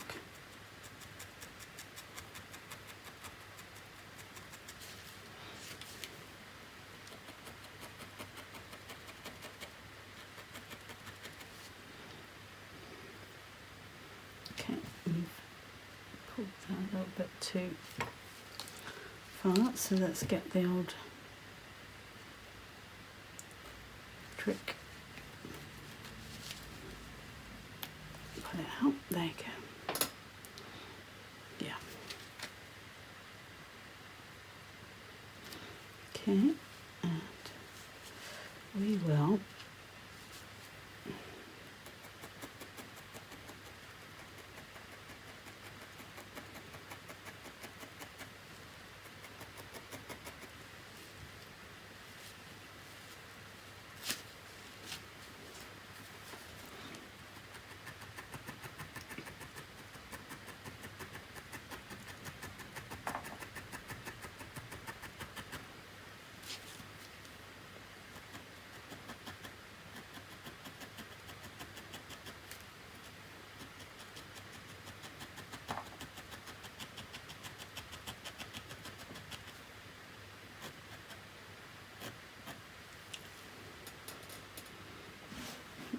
so we need to use my pin to just pull that out a bit. There we go. And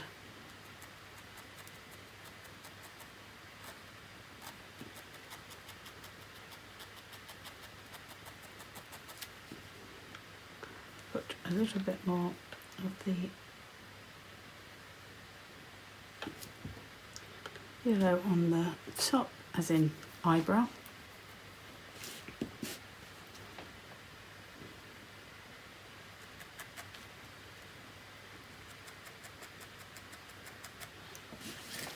Okay, so adding, I'm sure it's not an eyebrow as far as a little chick is concerned, but where our eyebrows are.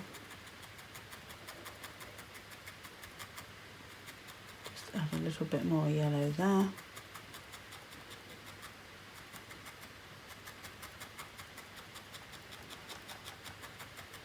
If I've got any of this left over in a minute, I might, well, use it.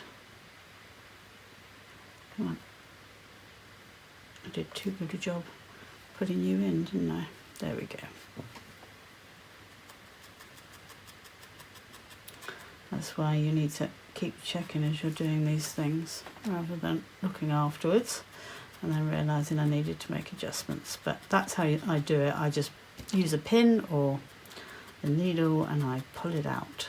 If you've got an awl, that's something else that you can use to pull your piece about and get it looking the way you want it to look. Right, now let's carry on with our beak.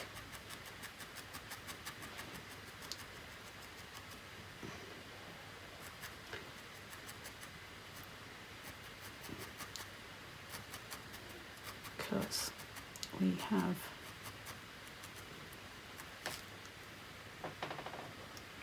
I think a good little bit of fluff around that, I think.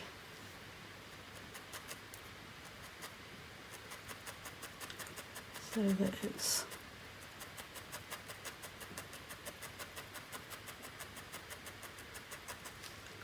not quite so starkly in, just helps to fuzz the edges a bit, which, you know, in truth, in life, there will be lots of fuzz around, feathers and down, and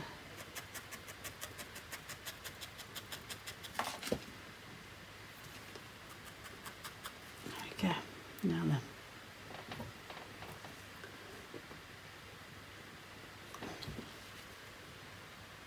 Let's give a bit more.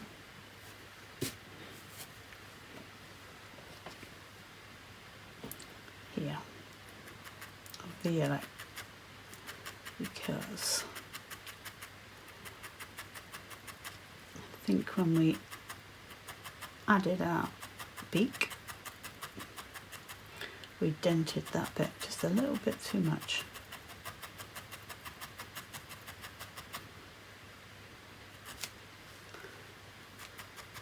So we can add that now.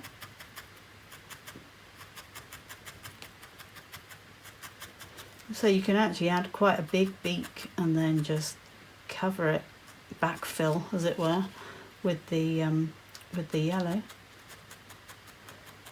just to make it look smaller. And you know, it's easier then to attach when it's big, and then you would know that you were gonna cover it up, so you wouldn't worry about it. Okay, let's bring that little quiff back over. There you go. Very cute. I think so.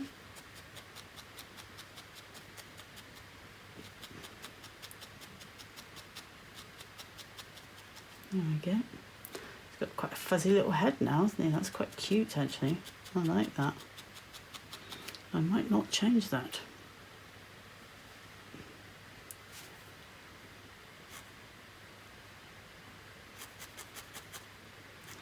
So just that little right hand corner came down a bit, so I use my yellow fluff that I've got here to just push it up a bit.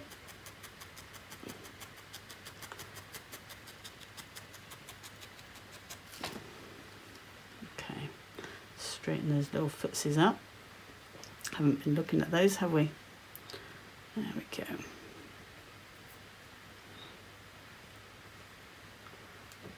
Okay.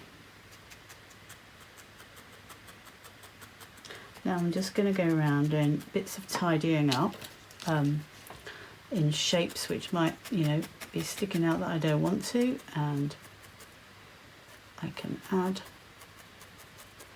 bits of yellow where I need more, or I can stab in where I think is too much. There we go. Oh, I think he's quite cute. Quite cute. Got a bit of the brown there that I don't want. Okay, now we do need to still put that little glint in the eye. I'm just going to give him a little fluffy yellow. Bit more fluffy yellow in his tail.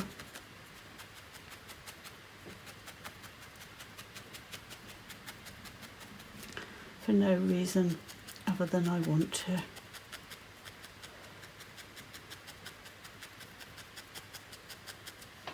That's what I love about things like needle felting in kits. Every one of us that does one, it will look different. Right, there we go. A nice little fluff ball. So I need to put the glint in the eye. So you need the tiniest little piece of white for this.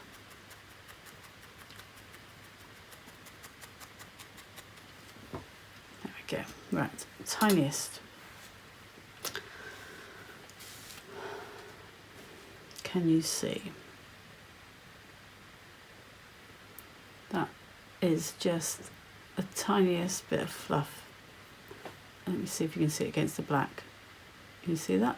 Tiny. It's probably going to be too much. So I'm going to just, if it's too much, I'll cut it in half.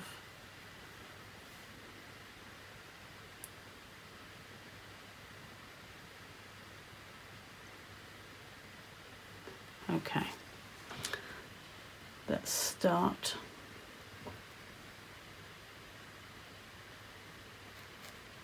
Yeah, it's going to be too much.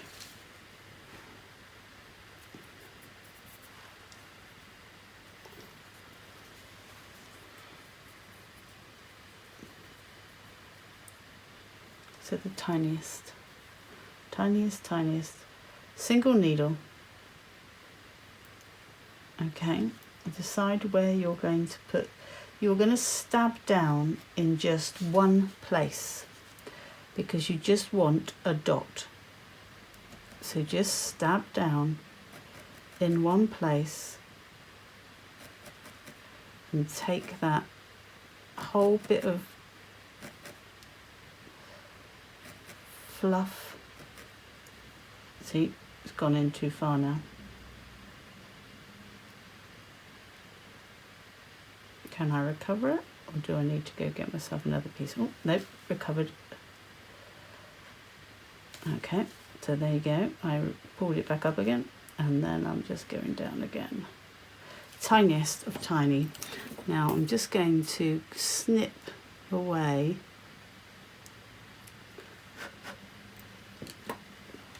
now. Can you see the tiniest of white?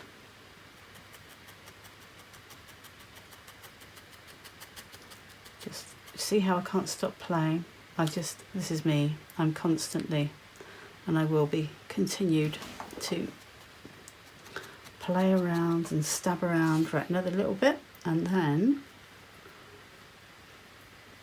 here is done, apart from showing you the different feet. I obviously need to show my way of doing it as well, which is different.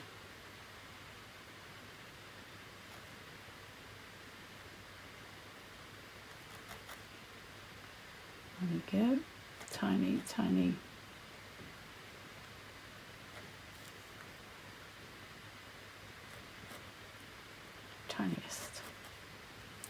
Tiniest bit of white, just to give you that little glint,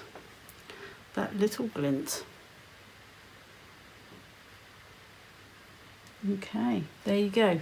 So that's that bit. If you want to put some clear glue or Mod Podge or anything like that on the beak to make it more substantial, do. And I was going to show you the toes. So can you see, if I put it upside down, perhaps you can see better that that one has got his little claw and the others haven't. So what I'm going to do is do the claws on this one and not on the others. So let me get, I did it on the first one where I snipped. I'm going to snip that one, snip that one. Then I'll get my little pliers to pull it up. Oh, did I not snip it properly? Helps. There we go.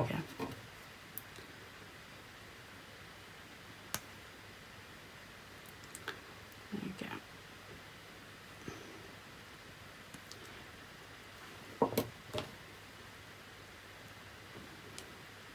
Now because I clipped these together slightly,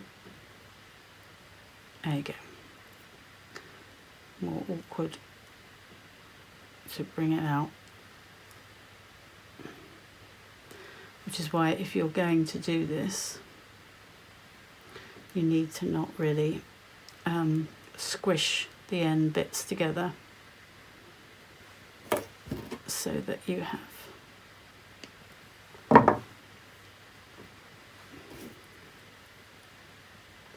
room to do that with.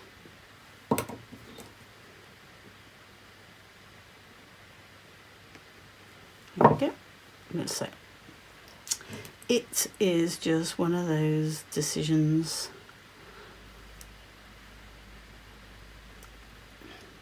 that you can make. Well, in fact, you can, providing you don't squish them together, you can make the decision right at the very end. Because I tend to only do it at the very end. There we go. So they have the little claws that you can then paint black, and they help attach them if you've got, especially if you've got cloth or something. There we go. So there's my little chick, slightly lopsided at the moment. There we go. Let's make you. That's the great thing about these little feet. You can move them around, adjust them. There we go. Beautiful little chick. Lovely little chick. As my very fat little chick with his bloomers and his little wings. So there you go. There's that one. Perfect. I will show you how to do the other way now, which is by adding the feet on at the end.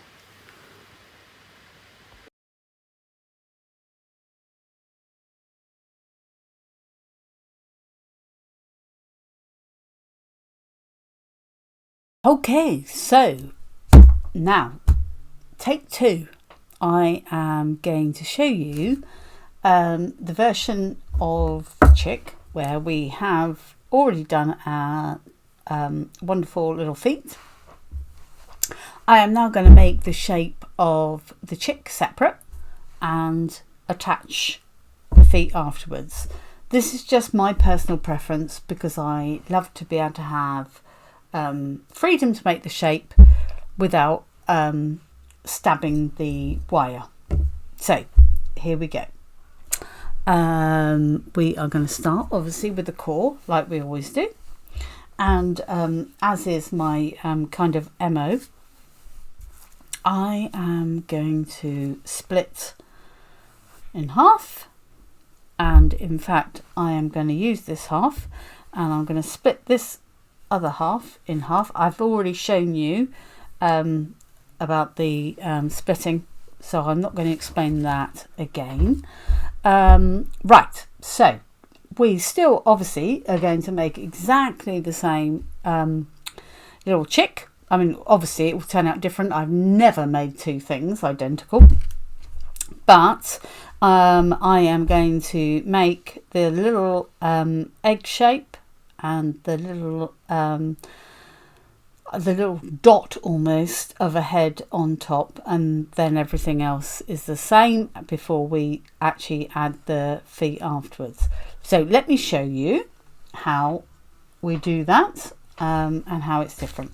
So here we go. We have our half of the core, and the way I love to make any core is by doing a knot in it. Because it gives you a nice construction in the centre to stab into, rather than it feels sometimes that you're stabbing into thin air, and so it just gives you something to stab into rather than going all the way through and hitting our mat, as it were. So okay, as I said, we're going to do exactly the same as we did before. That is our task. Now we have our half. Now I'm not going to tie a knot in the half. I'm going to fold it up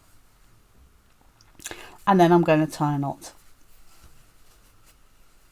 Okay, let's just pull that through.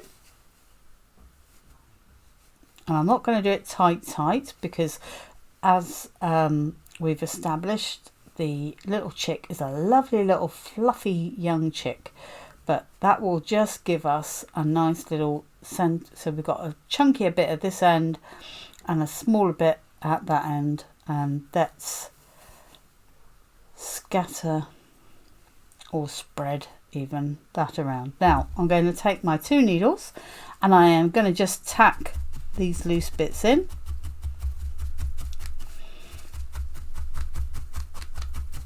I say it's nice because I've got this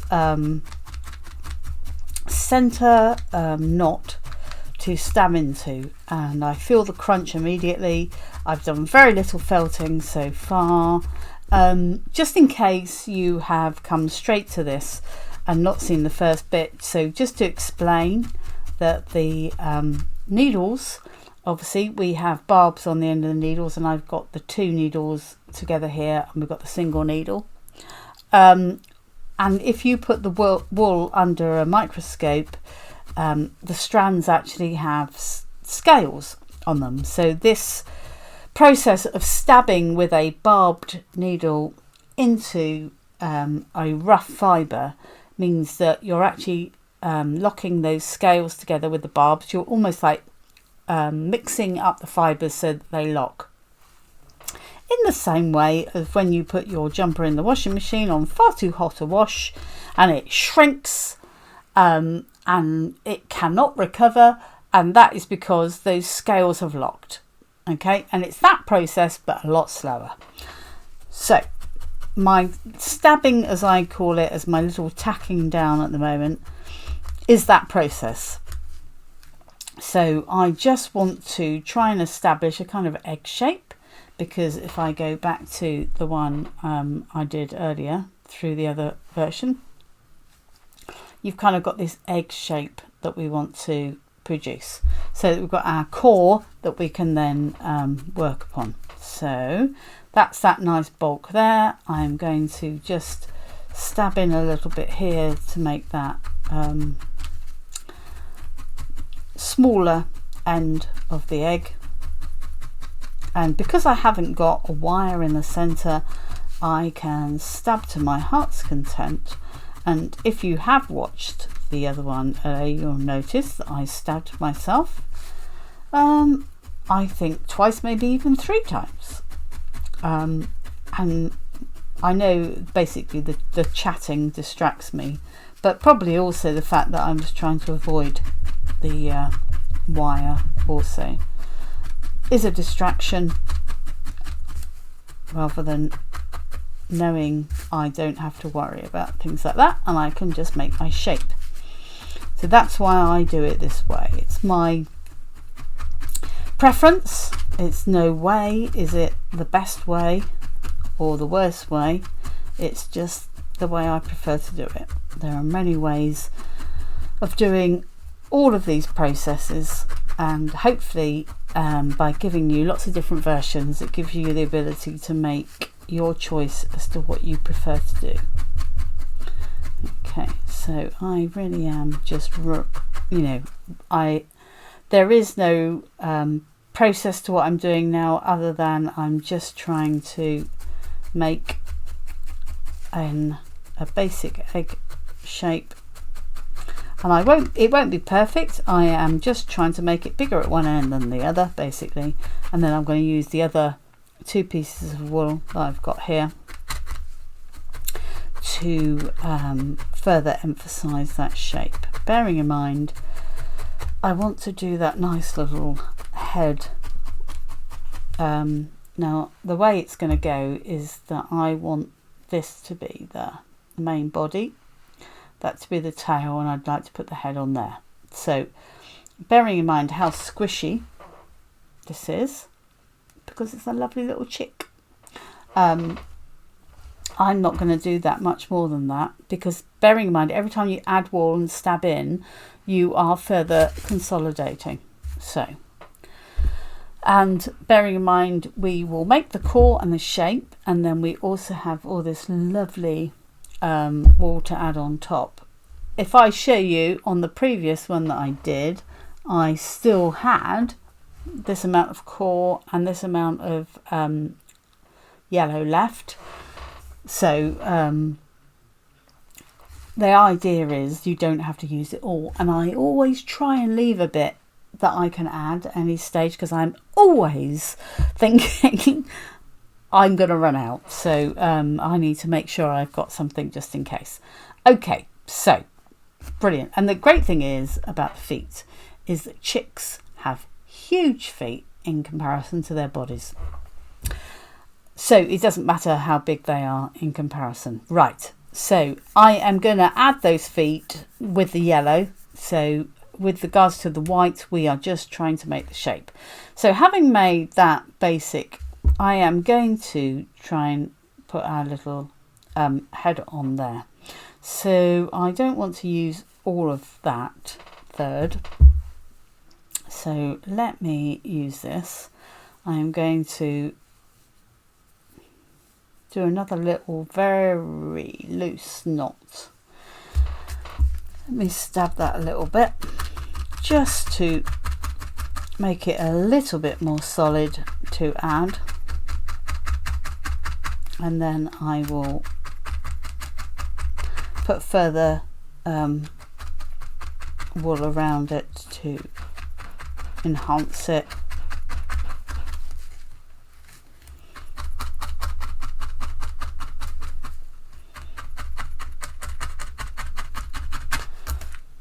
Okay, this doesn't have to be a perfect circle because obviously it's going to be flat on the bottom where it attaches to the rest of the piece.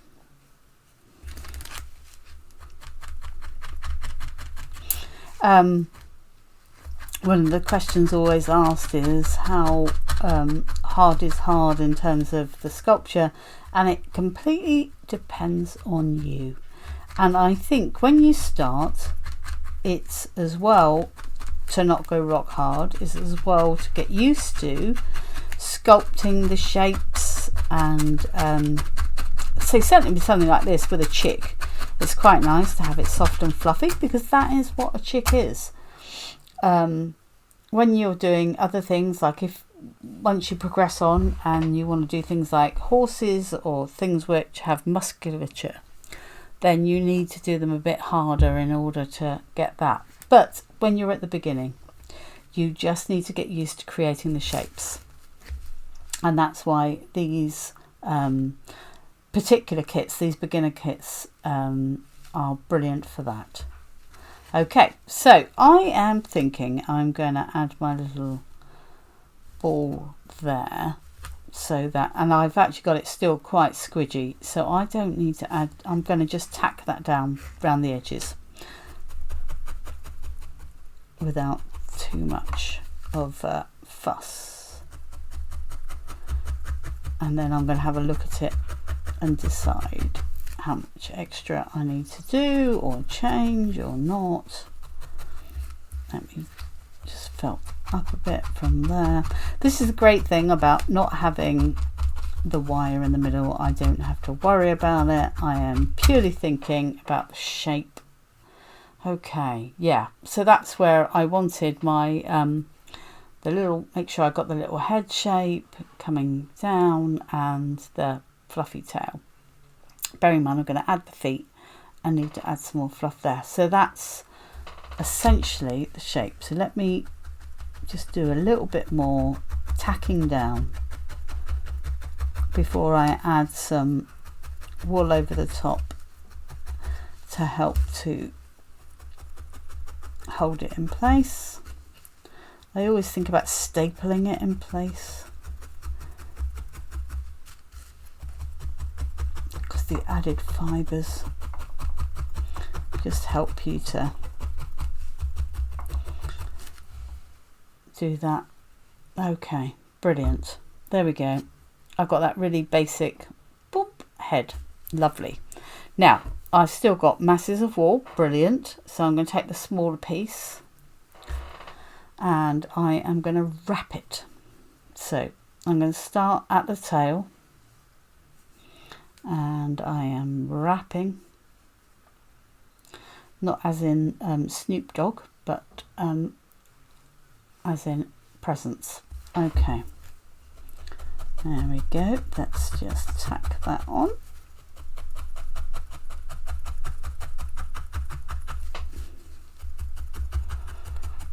And I am just lightly tacking that on, which just adds to the shape, gives a bit more bulk.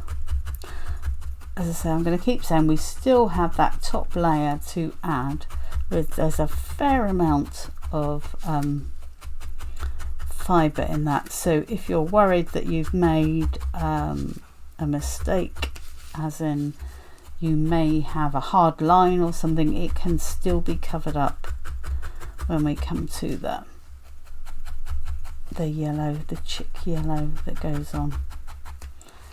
Okay, so that's still got a little head there. Now the top of our little body is a flat part of it really, and also I'm still very conscious of the fact that we have very tiny little wings that we need to add, but I want to make sure I get enough bulk and shape in the core before I worry about the wings, because I can add the wings with the yellow, because there's quite enough of that. Now I want to make sure this is at a point, because this isn't really a tail as such. If you look at pictures of chicks, they don't have a tail as such, but it does sort of come to a point, and it's more fluffy. A fluffy point, if there is such a thing. I'm quite sure mathematically there isn't, but from a needle felting point of view,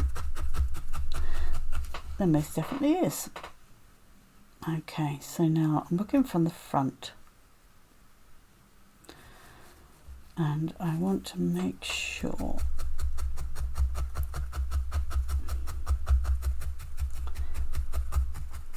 I have that head shape,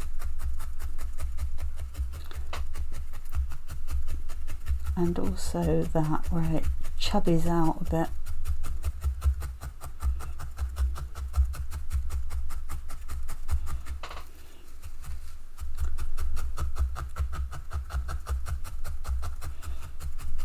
Okay.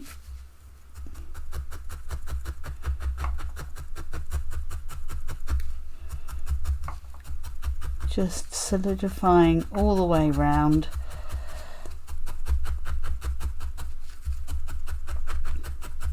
And always checking back again to my desired shape.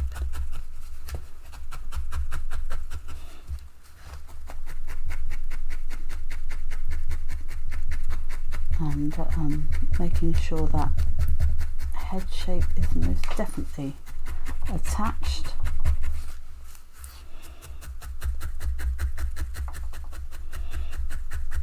Now I'm starting to see some gaps in my, as it were, in the where I'm thinking. Okay, so here we go. I still have my little head, brilliant. I have my little point that I'm going for my tail, lovely. Still going for that. I was starting to think I got a bit of a gap here because that's fuller and that's a little bit gap. So split that in half, take a bit off, and this is where we start adding in small pieces. But I don't like to add just a random piece. I like to have it as a cushion, as they call it. I like to fold it up into a cushion, so it's a bit more of a substantial piece that I'm adding rather than a very thin piece of fluff. It makes it easier to felt in, number one, and you very quickly add a bit of bulk to an area that you think may have been needed filling out, or there you go, stab myself. It's the talking, I think, which does it. Needs filling out, or bulking out, as I say, or just filling in, as in there's a gap. There we go. Fab. It's a strange little shape because it's just such a little young chick shape. Make sure we've got that coming into a point.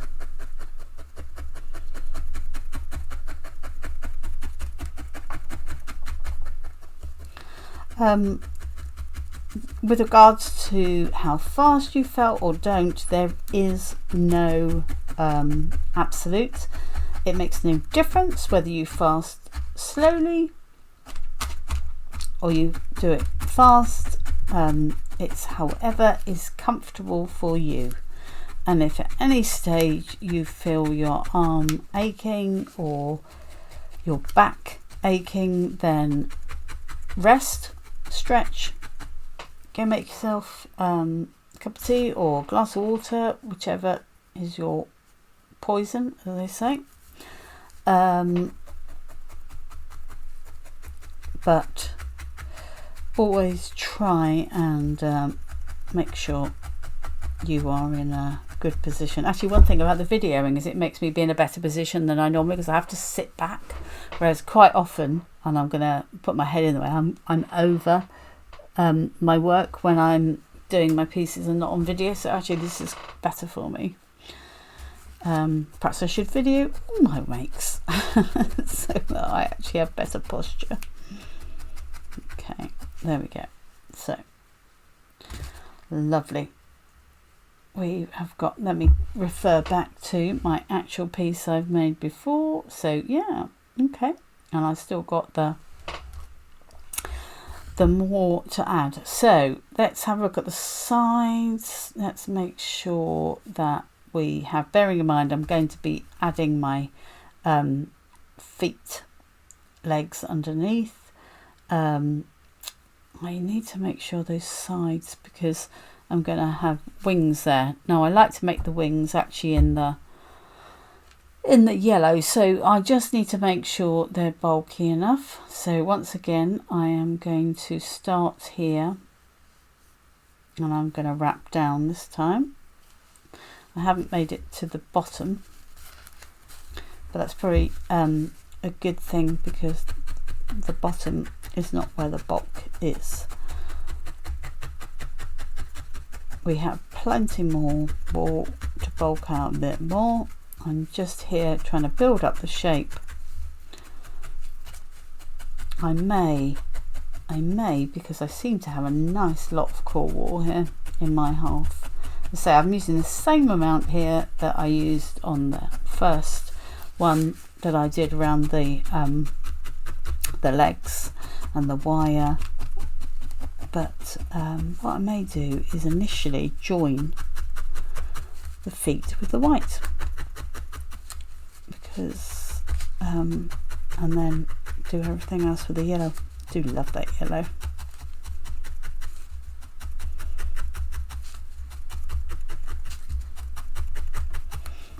Okay, so yeah, that's my little point again that I'm doing, and my little head. Right, let me just, I'm going to put another little piece over here for the head.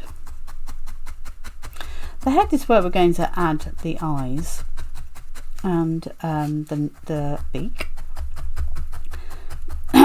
So whilst it's not going to be hard, there's an element of as you're adding those things that you may distort the face a bit, or it goes in a bit. Now it's absolutely fine, because we have many ways of actually counteracting that, but you may want to felt that head area a little bit harder, just so that it happens less so, which means as I'm felting that bit, I would do it a lot shallower, so I'm just felting the head.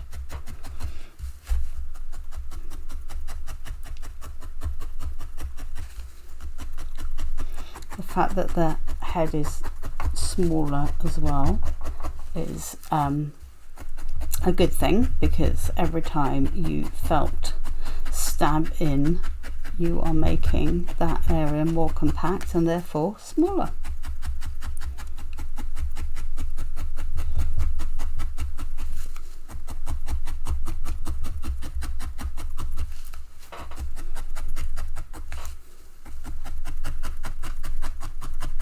It always amazes me how long it takes, because you think, oh, I've just done a little bit of stabbing, and you look up and an hour's gone by. It never ceases to amaze me. So if you are surprised at how long you are spending, nope, it's not you, it's just a general thing. That's how long it takes.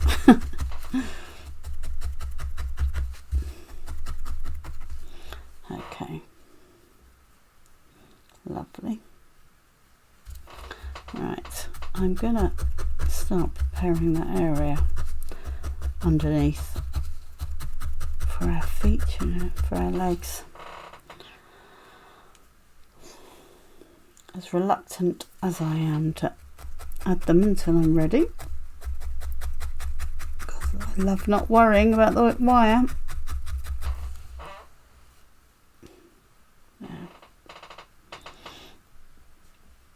I'm going to add a little bit of yellow to the head. Okay. Cut that in half, and half that way,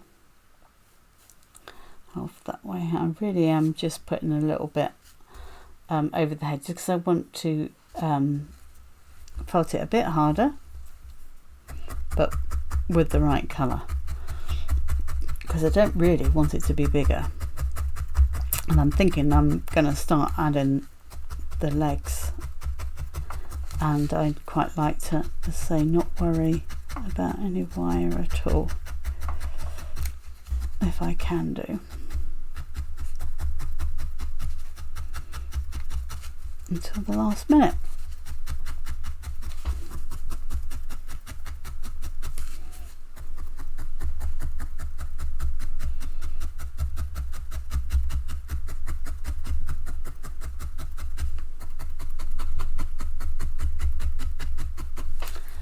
Okay, I'm really just stabbing around this smaller area, which is the head, just getting some colour on there, and as I say, at the same time firming it up a bit, because I know I'm going to be adding those eyes,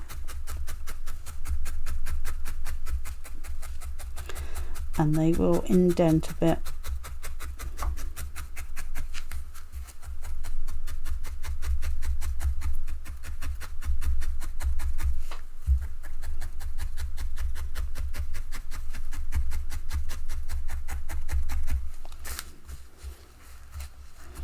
We'll check the shape again in a minute. It's very easy to concentrate on an area, and then you look at the overall shape, and before you know it, you've got a whale instead of a chick or something. Okay.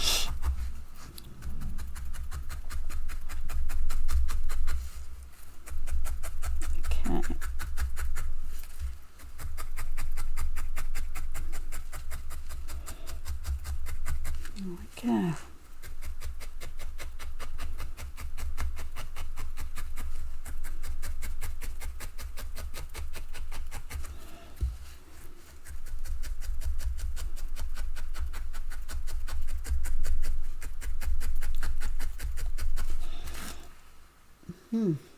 Okay, there's that. Yes, it's nicely, just a little bit. I'm going to stab just that area a bit more, because I can always add some more yellow, because that's still fairly, as I say, because I know that's the area I am going to be adding the eyes and beak and details to. So that little bit of fluff out.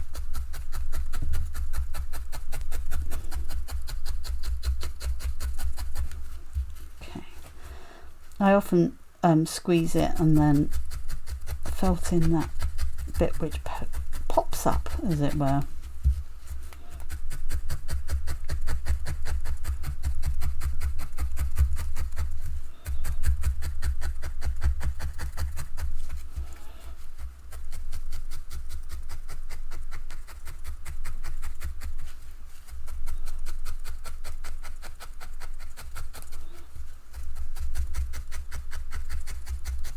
Okay,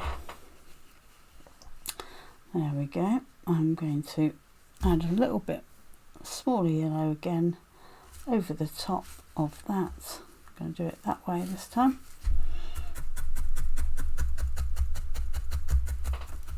Because the more I felt into that very small area, the more solid it's not going to become solid, but it's just nice to have that little head area a bit more solid than the rest of the nice squidgy body.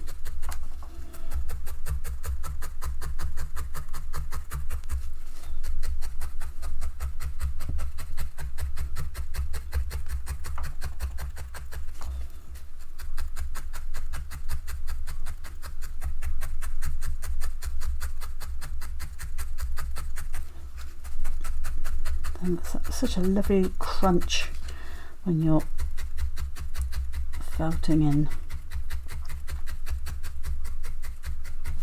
Lovely.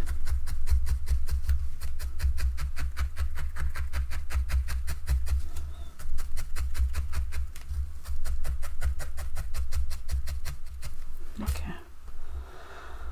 Another check. Okay, yeah, we're still like a bit of a square head there. Still a bit more shaping.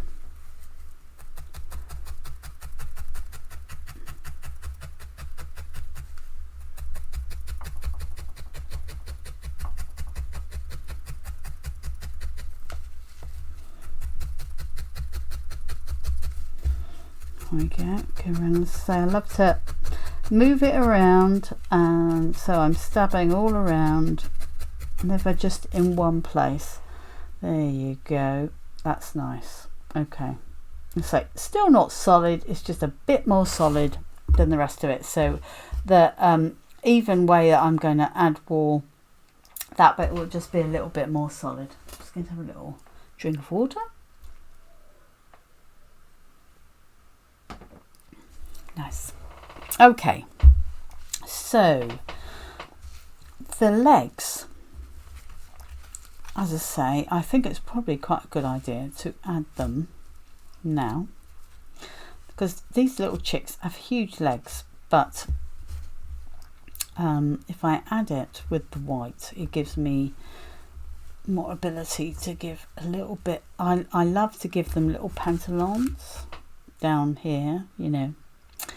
So yeah, I think they need to go back, because then they can angle forward. Okay, let's make sure we got this so that they are, let's put them on the floor. Okay, let's make them so they are even. That's too high. Either that's too high or the other one's too low.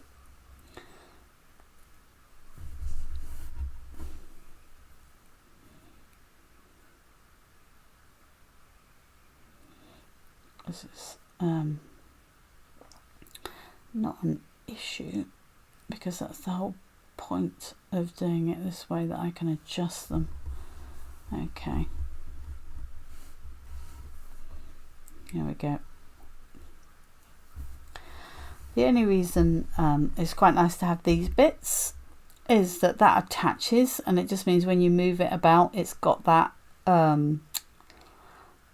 connection to the rest of the piece, rather than just felting in these little bits, because then they would quite easily pull off actually. So, you know, they're gonna, these little angled, they're going to be angled like that basically.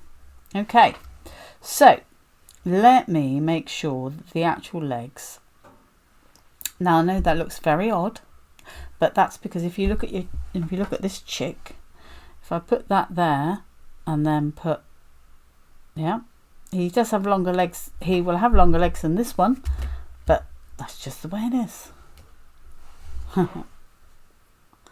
And you can decide which one you like, or, you know, make shorter legs.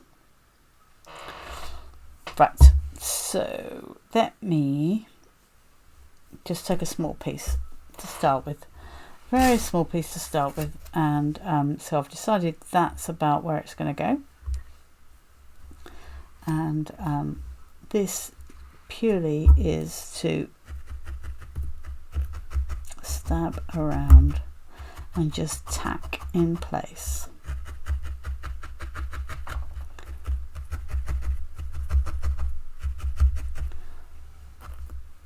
There we go. I've got an area in between that I know that I can stab.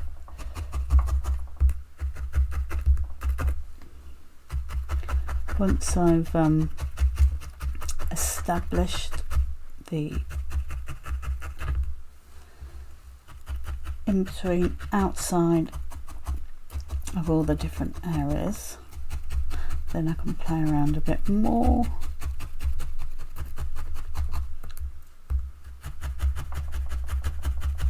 There we go.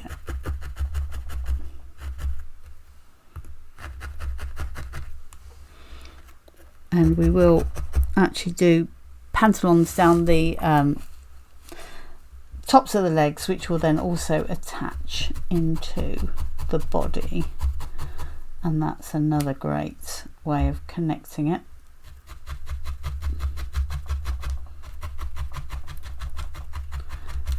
There we go. I am just felting around the wire, which thankfully I can very easily see because I'm literally just connecting it.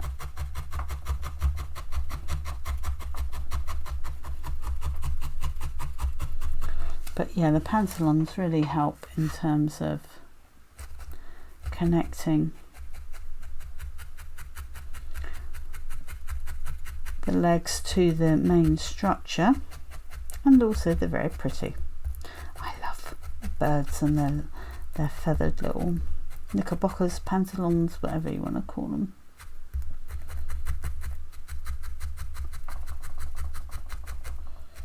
Okay, let's just get this. So obviously you can still see the ridges of where the frame of those legs are, but that's fine because this thin layer I really am just tacking in where they're going to be. You can then double check that I'm happy, because you know, worst comes to the worst, don't like it, I can actually at this stage still pull them off. Now, I don't want that white to go up into the yellow, because having put the yellow there, I do not want to put white on top, so I shall stop that layer there,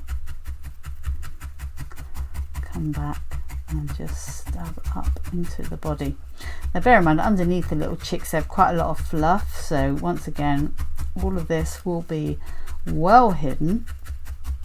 It is just a case of making sure. I know it looks like he's on stilts at the moment, but that's fine.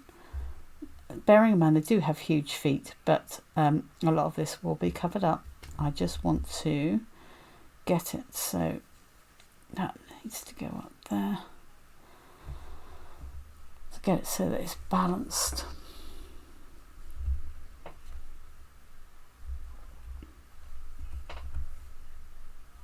There we go. Okay, so great, I've got that established in, so I can now put just one more oh no, two more actually. I'm going to put one exactly the same way before going across, because this is a nice layer actually.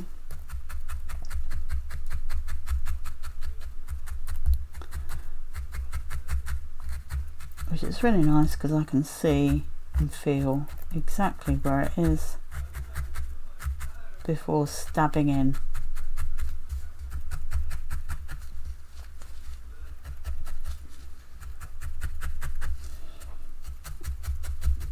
There we go. Adding it to what I've just put down.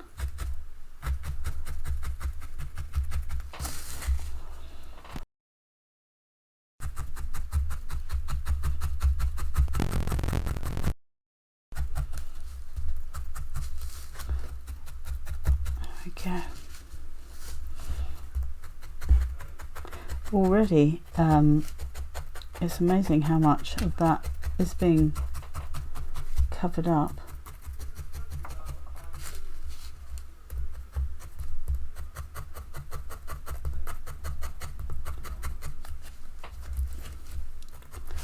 And the next thing I might do is do the pantaloons, although I've got a bit of white that I would quite like to go across rather than up and down.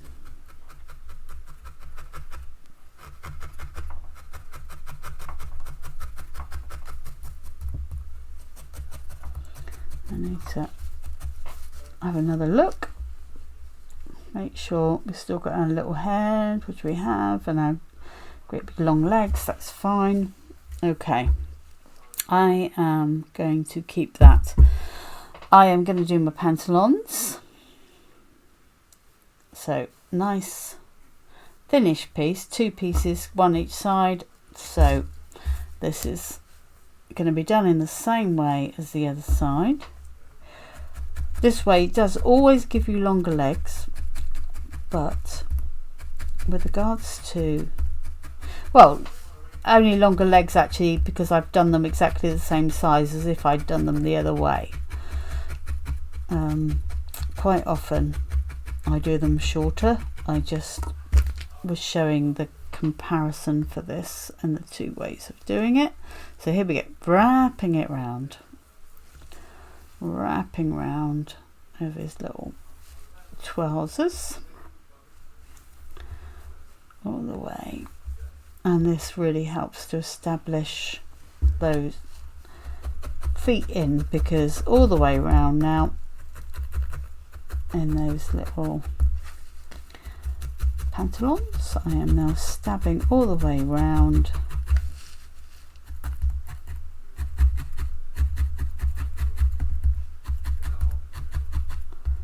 There we go.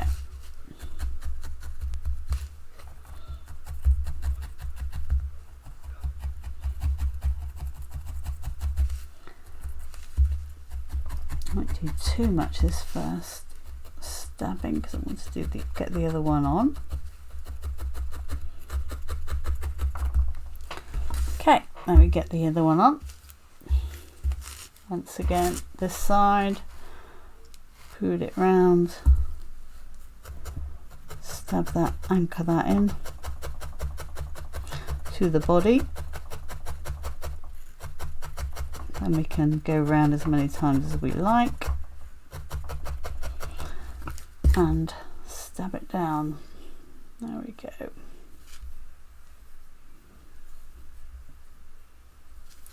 All around, all the way around, because we can just stab it down if it's too much.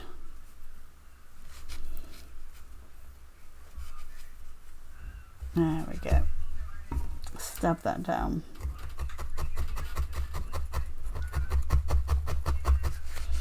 And I like to stab all the way around so that it properly connects those legs with the body. And once we've done this, we can truly start adding the rest of the fabulous yellow.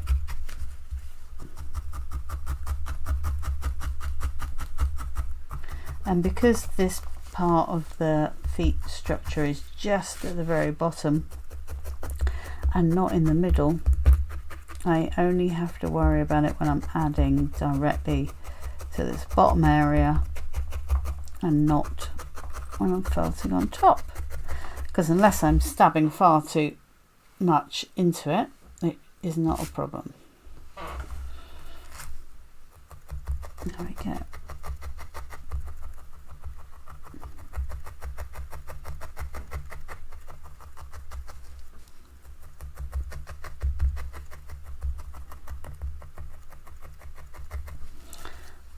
Okay, just do this side.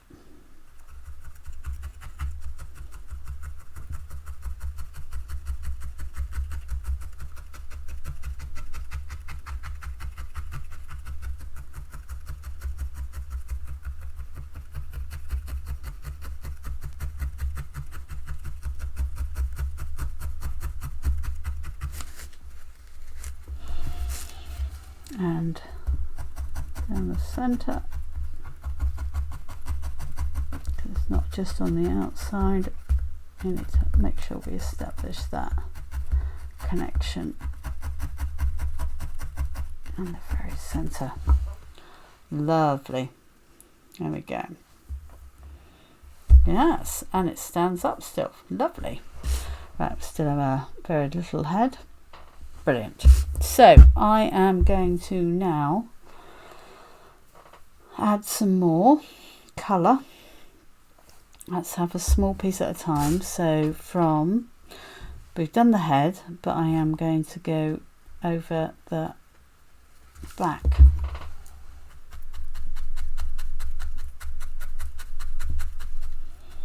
And I'm going to go in the direction that the feathers would go. Feathers, or the downy feathers. Because they are feathers, but sometimes they look a bit furry. It's just the down on the young.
Just dabbing that down.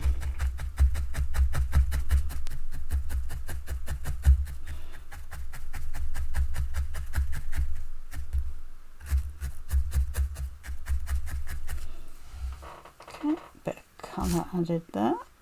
Make sure our feet aren't too distorted. There we go. Right, and a bit more to the side. There we go.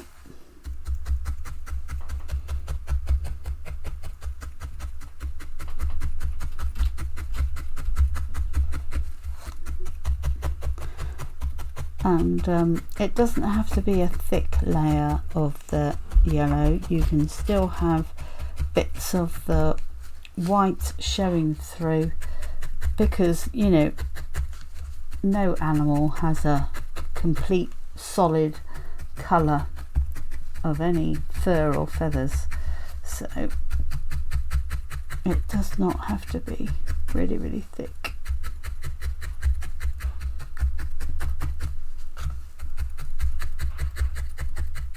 We are just trying to put enough on. Let's put some on the other side.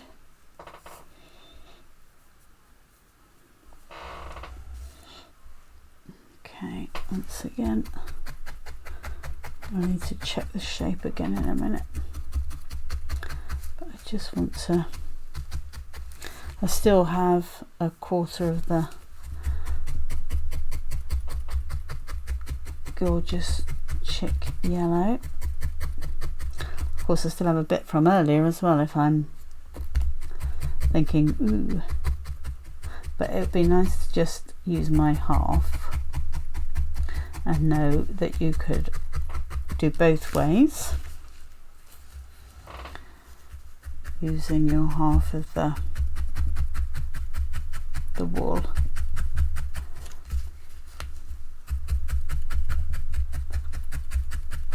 That's why it's quite good to separate it out into quarters and thirds, and because you're always, oh, I've got another 2 of what I'm using at the moment left over, I've got just 1, and you can think about what you're doing at that stage and how much you've got left to cover. And you know, if you need to do something thinly, especially with colour, that's absolutely fine, and you might want to mix it. So for instance, if you suddenly realised you didn't have very much yellow left over, but you could mix it with some white if you had lots of white left over, and just make it a lighter version, just so that you didn't run out.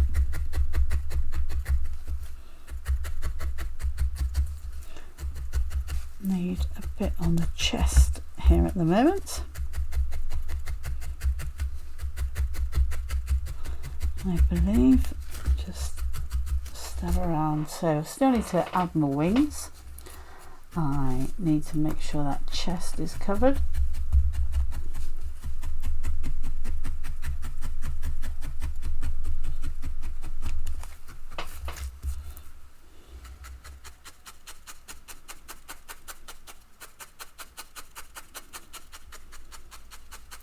That flat top, but that comes into a nice point for the bottom. That's fine. Now I still need a bit of colour here. I don't need to add too much to start with, but I do need some, because at the moment it's very white. Right, okay, so in half again. Let's just take a small piece and start to cover that little chest area.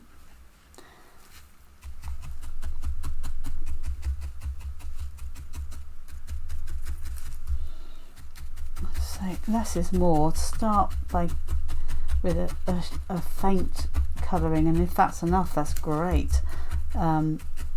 Rather than adding thick chunks and then having to backtrack.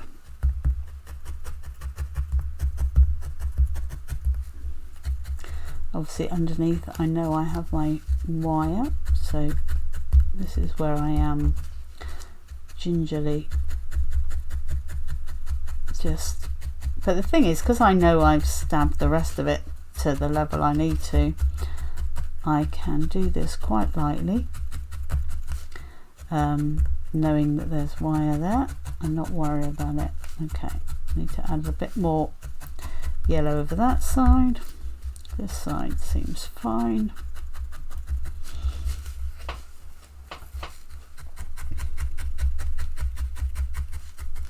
Really thin bit there, just to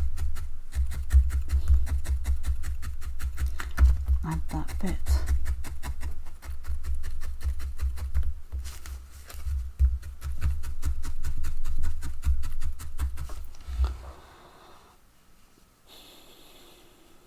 Okay, so I've got these bits. So let me take this bit, in half. I'm actually going to do it in half again, and I'm going to try and do the wings from just that, because they are tiny, and I'm going to stab triangle.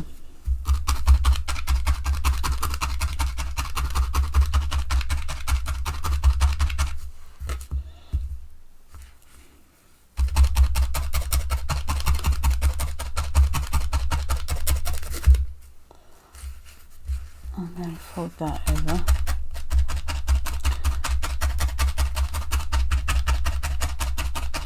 Not very much, but just,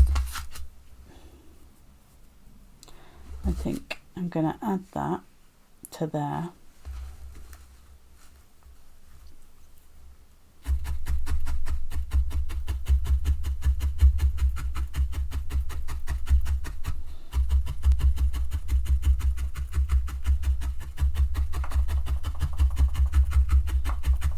And then sweep it up because it's a wing.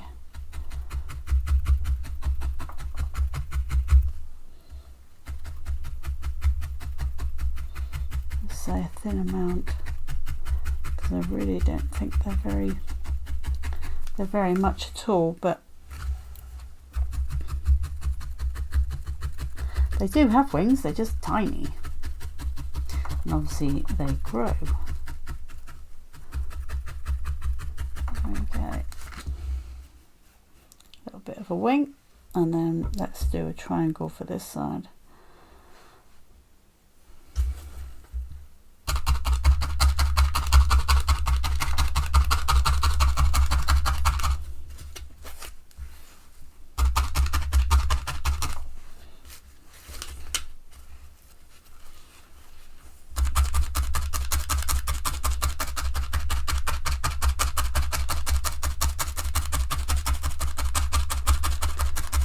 And then we can add that, knowing that's going to flick up. Make sure about the same size as the other one. Okay, attach that there.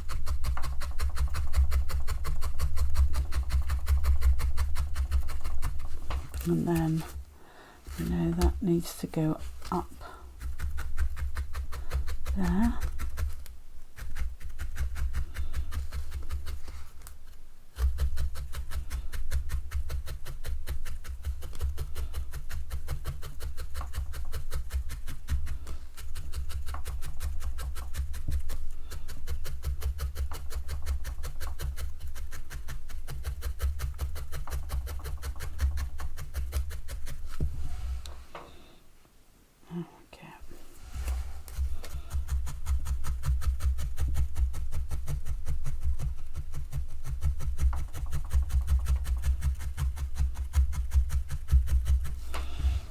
Okay, let's tuck that in because they are tiny. They are not flying wings. They are just barely formed. There we go. Okay, that is enough, I think, just to show you've got a bit of a wing. Bit of a wing, lovely. A bit of a head. Now then, let me take a little bit more of this just to cover up that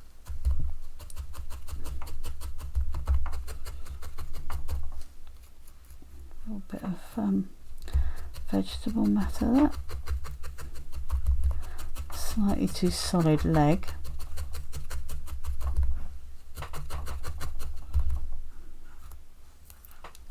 There we go.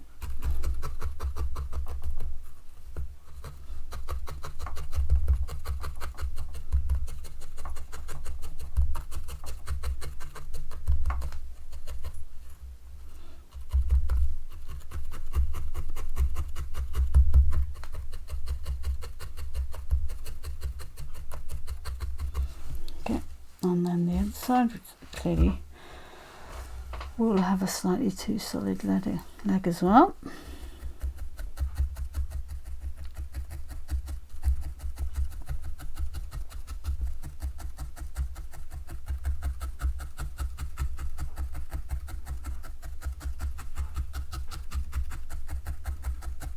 Okay, I might just double check. Okay. Try not to bend over my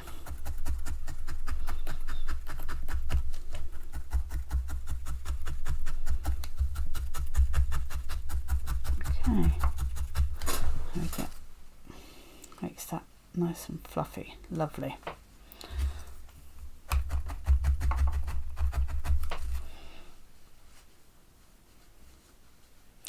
Right, a little bit of yellow on the bottom. And then I think we're ready to look at the face, which is exactly the same as the face on the first one.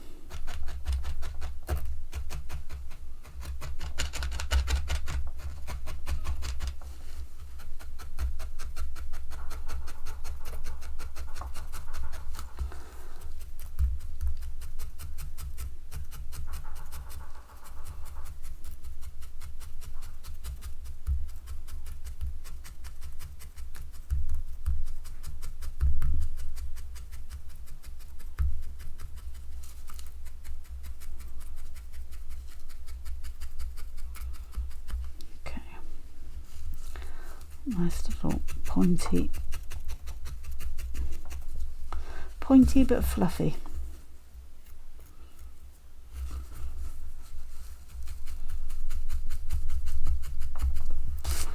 Pointy but fluffy bottom. There you go.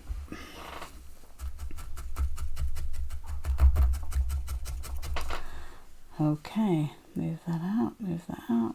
Lovely. Yes. Happy with that. Right, I am going to just add one last little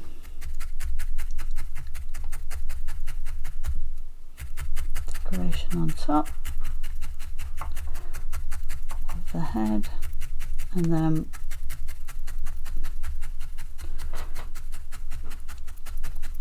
we can add the eyes as before. So there you go, a little fluffy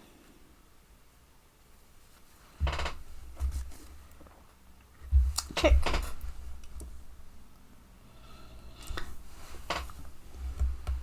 Okay, just to do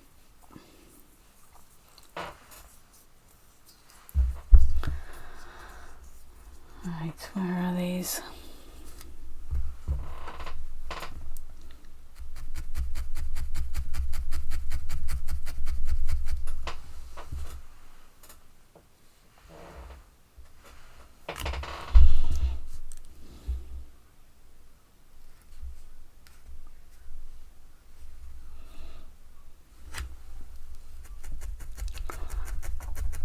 Just create the slight indent for the eye, around the other side, and this is where the beak will go. Okay.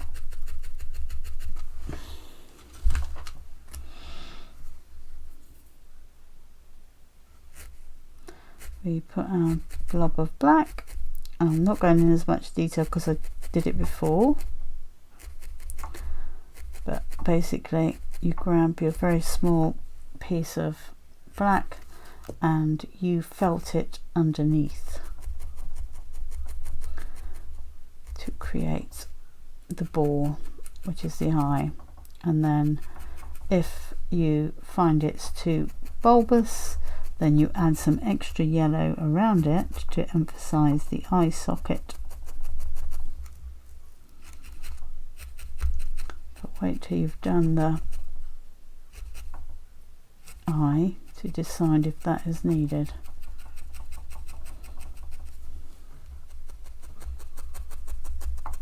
So all the way around, but underneath. If you need to put anything in, put it down the side and underneath.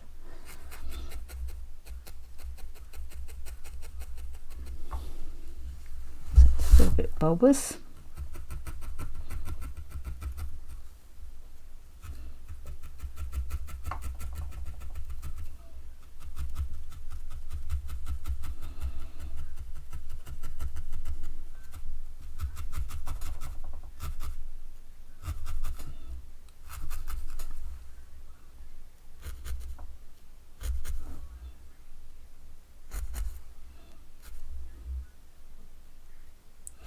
Do our best not to stab it in the center of it, because that will just completely flatten it. So by bringing it down and in, we're just keeping that nice little ball. And say, if we find we've indented it too much, we just get to add a ring of yellow around it, which is what we will do. And that is where that beak's going. Let me overemphasize that again. Okay, let's do the second ball.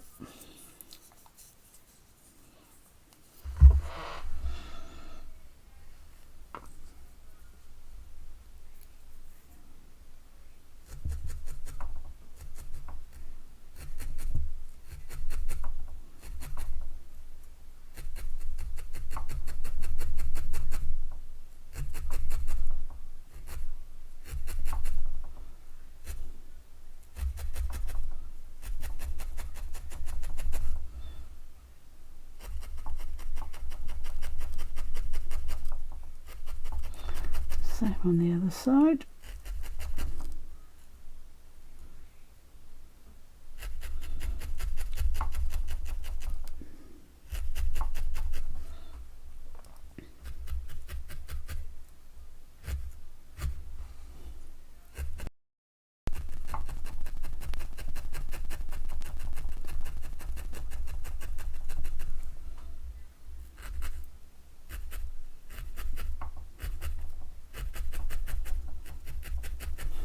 Okay, so we'll check the height and whether we've got one much bigger than the other, but we can easily remedy that with the yellow, but one is definitely much thicker than the other. This one is much blacker, so let me just add a bit more.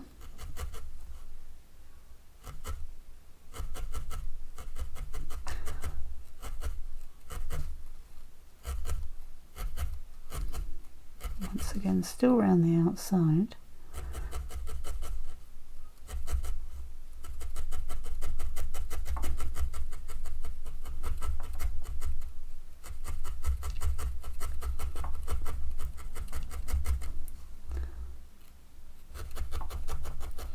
Which will just build up the eye socket, and then we'll just neaten it up again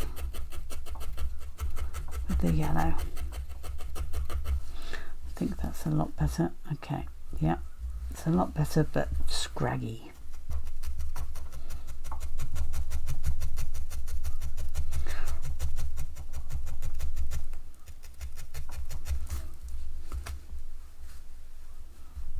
Okay.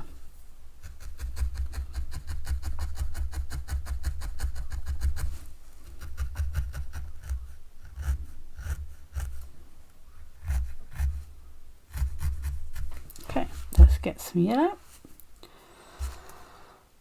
and let's get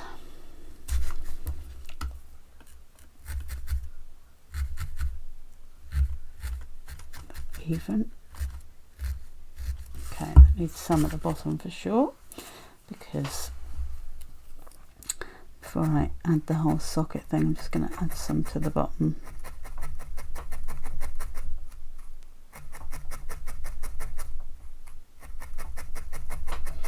Which clearly needs a bit building up.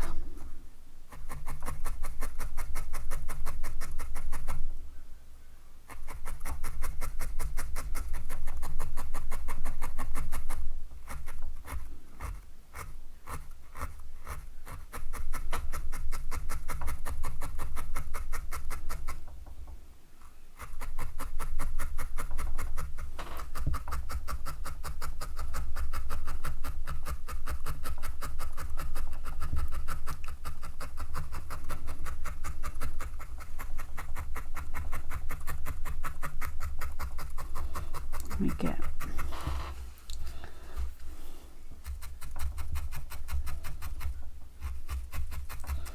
this is where we're just making sure we've got enough build up to add. Okay, now I am going to do the ring around the eyes, so let's start with this. We can just start with the front.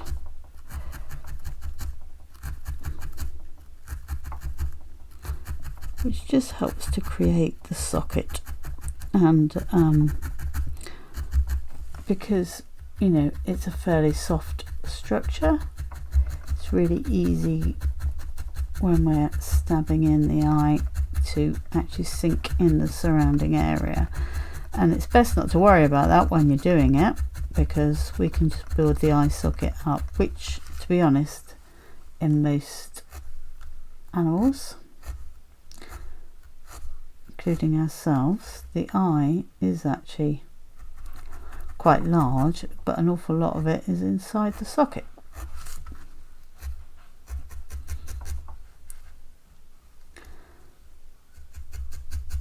So it just gives you an ability to control that. I always put the little white in the eye, the little glisten of life, as I call it, last.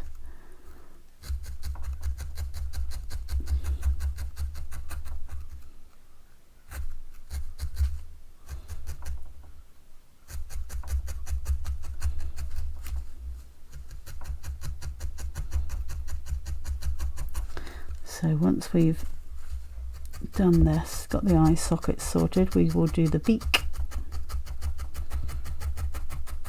So exactly the same way as we've done before in the other version. This is no different. Just doing it again for completeness sake.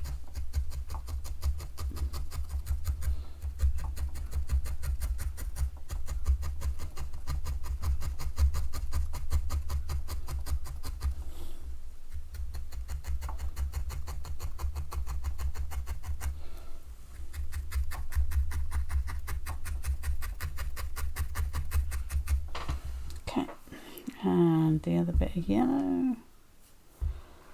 Oh, no, there it is.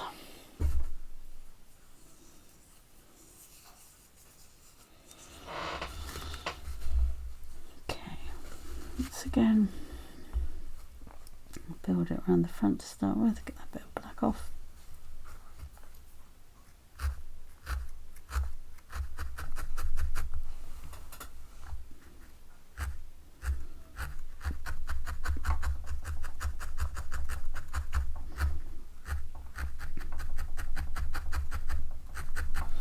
Established at the front, put my nail around so it's easy to add.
That.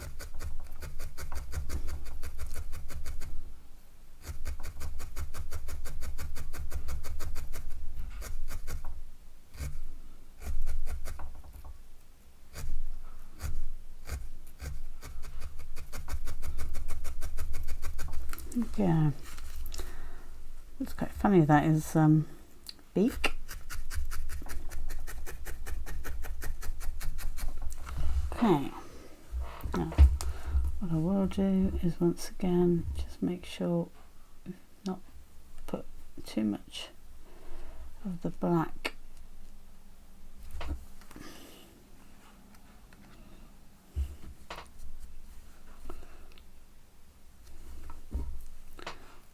inside.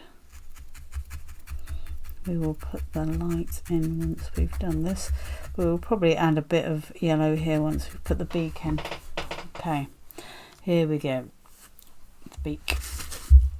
So the beak is basically a triangle. We want to get it as thick and as strong as possible.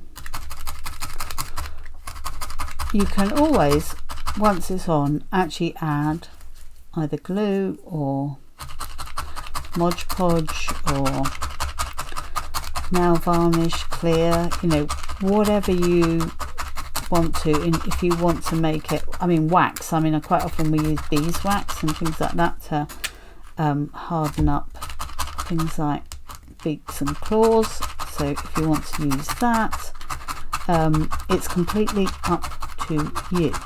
But the harder you get the beak to start with, the better whatever you add to it will look, or you won't need to add anything at all. So we're just going to get this beak triangle shape as hard as we can by felting. I'm just going to take these bits off and then I'm going to wrap those around it again, because that is the more ability to get a sharper edge. by doing that.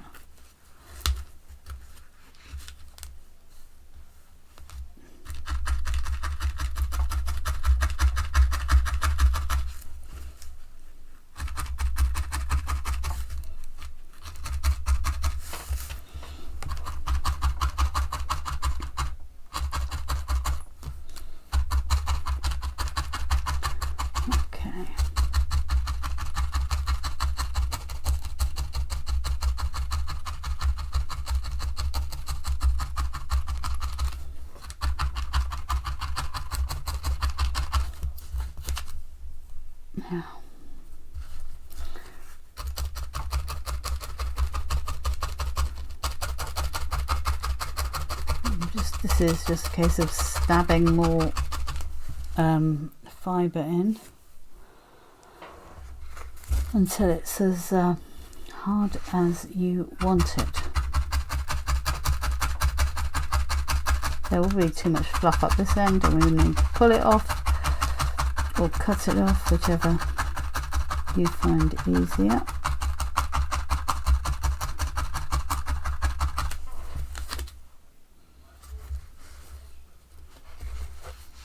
Okay. This is getting quite nicely thick now.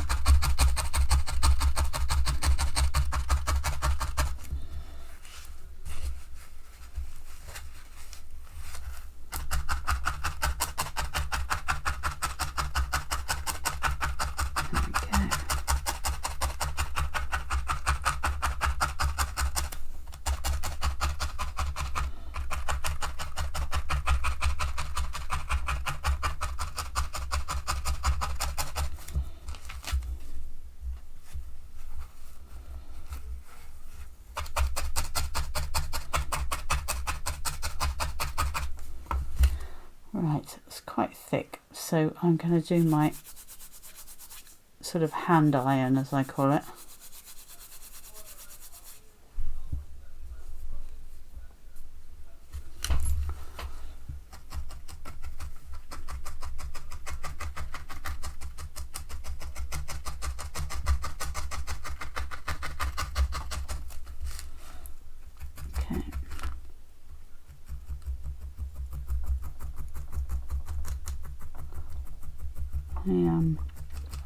You could use the business card to hold this rather than risk your fingers, as it were. Hold that and do the edges.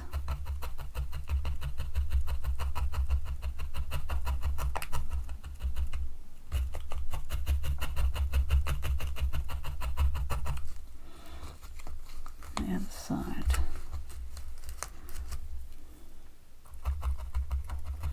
You just want it to be as solid as possible before you felt it on. There we go. So obviously far too much of this extra fluff, so I'm going to pull as much of it off as I can rather than cutting it off. I mean, I will cut it off if I have to, but if you can pull it off, it's better, because you get that fluffy edge that you can then easily felt in. Okay, let's just trim off the fluffy bits.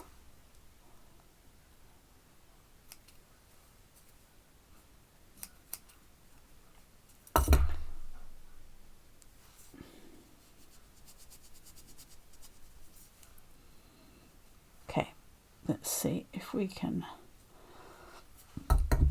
I'm gonna trim a bit of it because it's too much, but trim it in a jagged way so that I can have a chance of felting that in. Okay, so the first way I'm gonna put it up and I'm going to felt it in.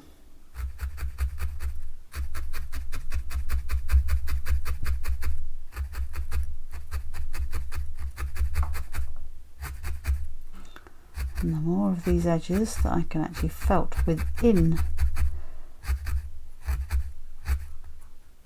the face, the more anchored it will be.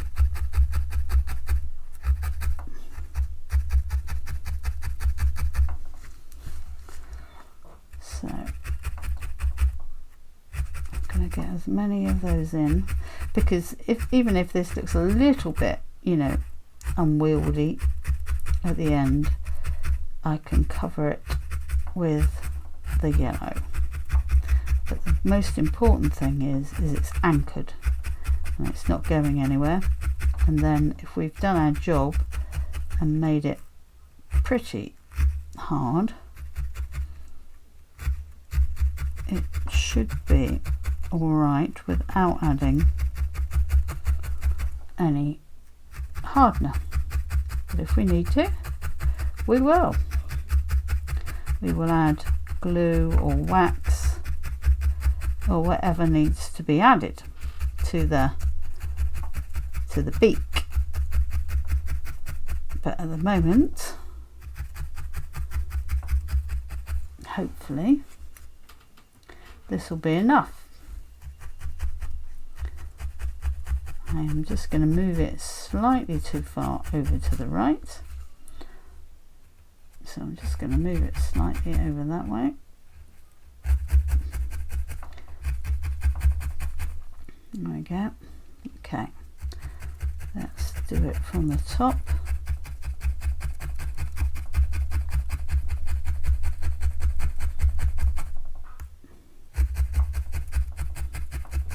And bearing in mind it would be actually slightly angled in.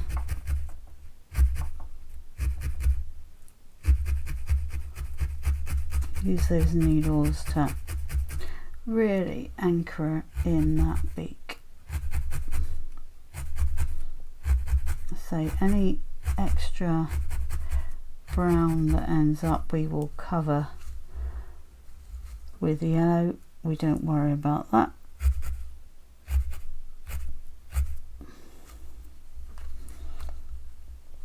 Okay, just gonna do a bit more anchoring because that's a nice big beak, so I don't need to worry about over felting it in and not having a beak left. Okay, so let's get the yellow, because we have got slightly too much brown around here.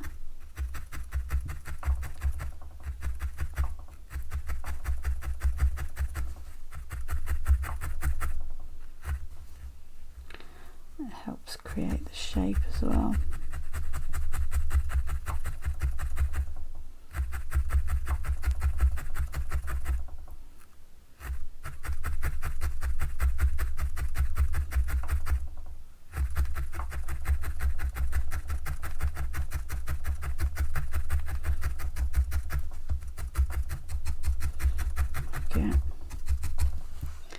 And then a little bit over the other side.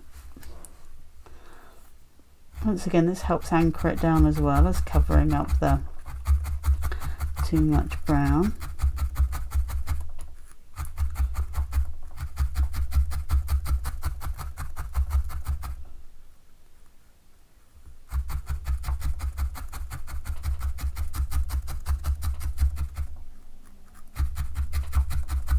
There we go. Okay, let's check and see.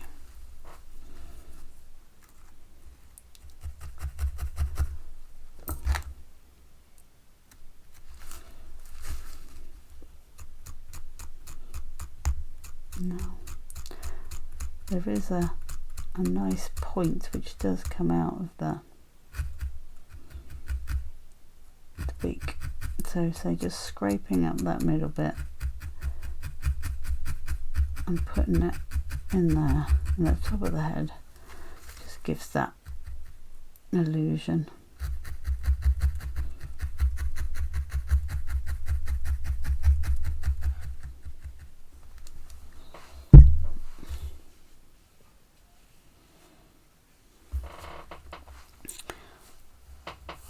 a little bit more fluff on top of the head, and I think apart from our little white in the eye,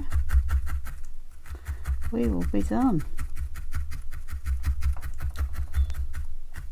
Just making him a bit of a fluffy, as he should be. Or perhaps this one's a she and the last one was a he.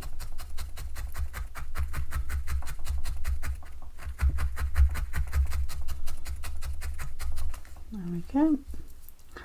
Little fluff ball. There she is. And we can harden off the beak.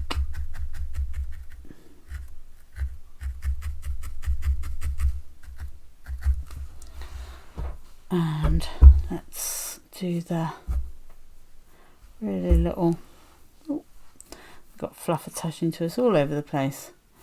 Okay.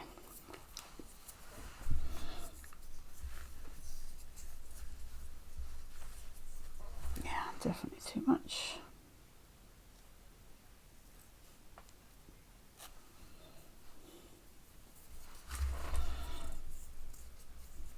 Now, this will probably disappear quite a lot.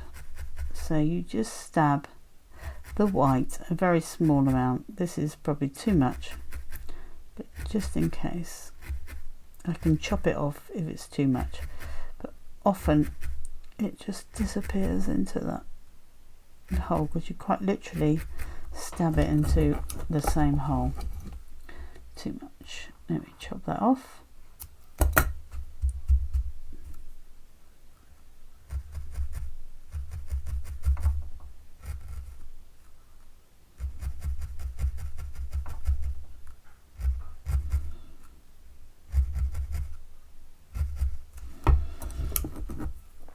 Far too much.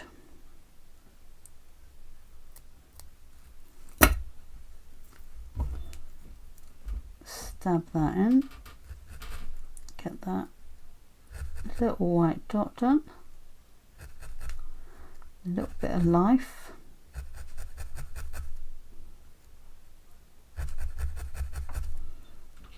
make sure we don't use too much on the other side because that definitely we used far too much on that.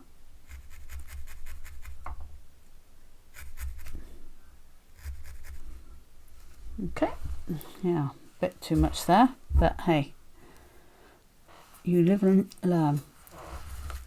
Next piece over on this side. Let's see if we can get the right amount in.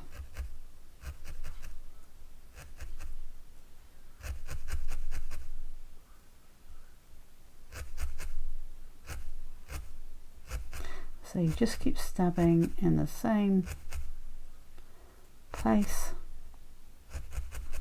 keep taking it down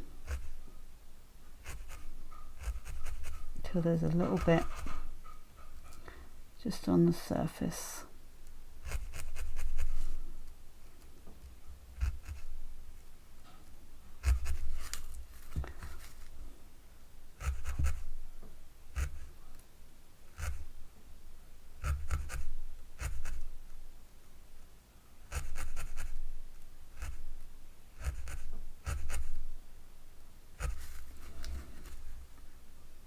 Okay, well personally I would have done a bit less on both sides in a perfect world.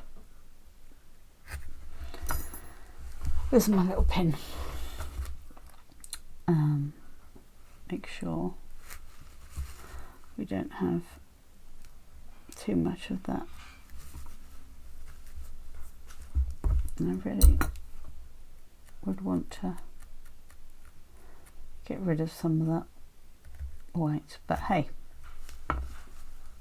I showed on the first one a bit less, but if worst comes to the worst and you think that's too much, you can always use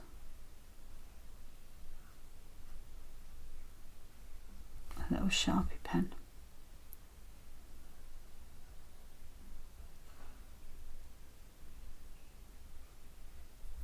To darken it out. There you go. There's a little tip. Or if you've got Copic markers, yeah, until you get the ability to do the right amounts, you can use a bit of help. So anyway, there you go. There's my 2 little fluff balls. Up to you whether you prefer one way or the other. This one could do with a bit more stabbing, to be honest, but you know, you can keep on stabbing till you're done, but the essence of the shape is there. There you go. Okay, so there we go. 2 little chicks. 2 ways of doing it. You can still move around those legs just as much as you could on the first one, and you can still stab around and get that shape however you want it. Okay. So there we are, we have our little chicks, and I would love to see pictures of your little chicks as well. So you can always, by coming to my Facebook group and showing me, or even putting underneath so that we can see. That would be great. And as I say, if you've got any questions or anything extra on top, then please do either message me here through the YouTube channel or through Facebook, or even through my website, which is stephanie-lester.co.uk.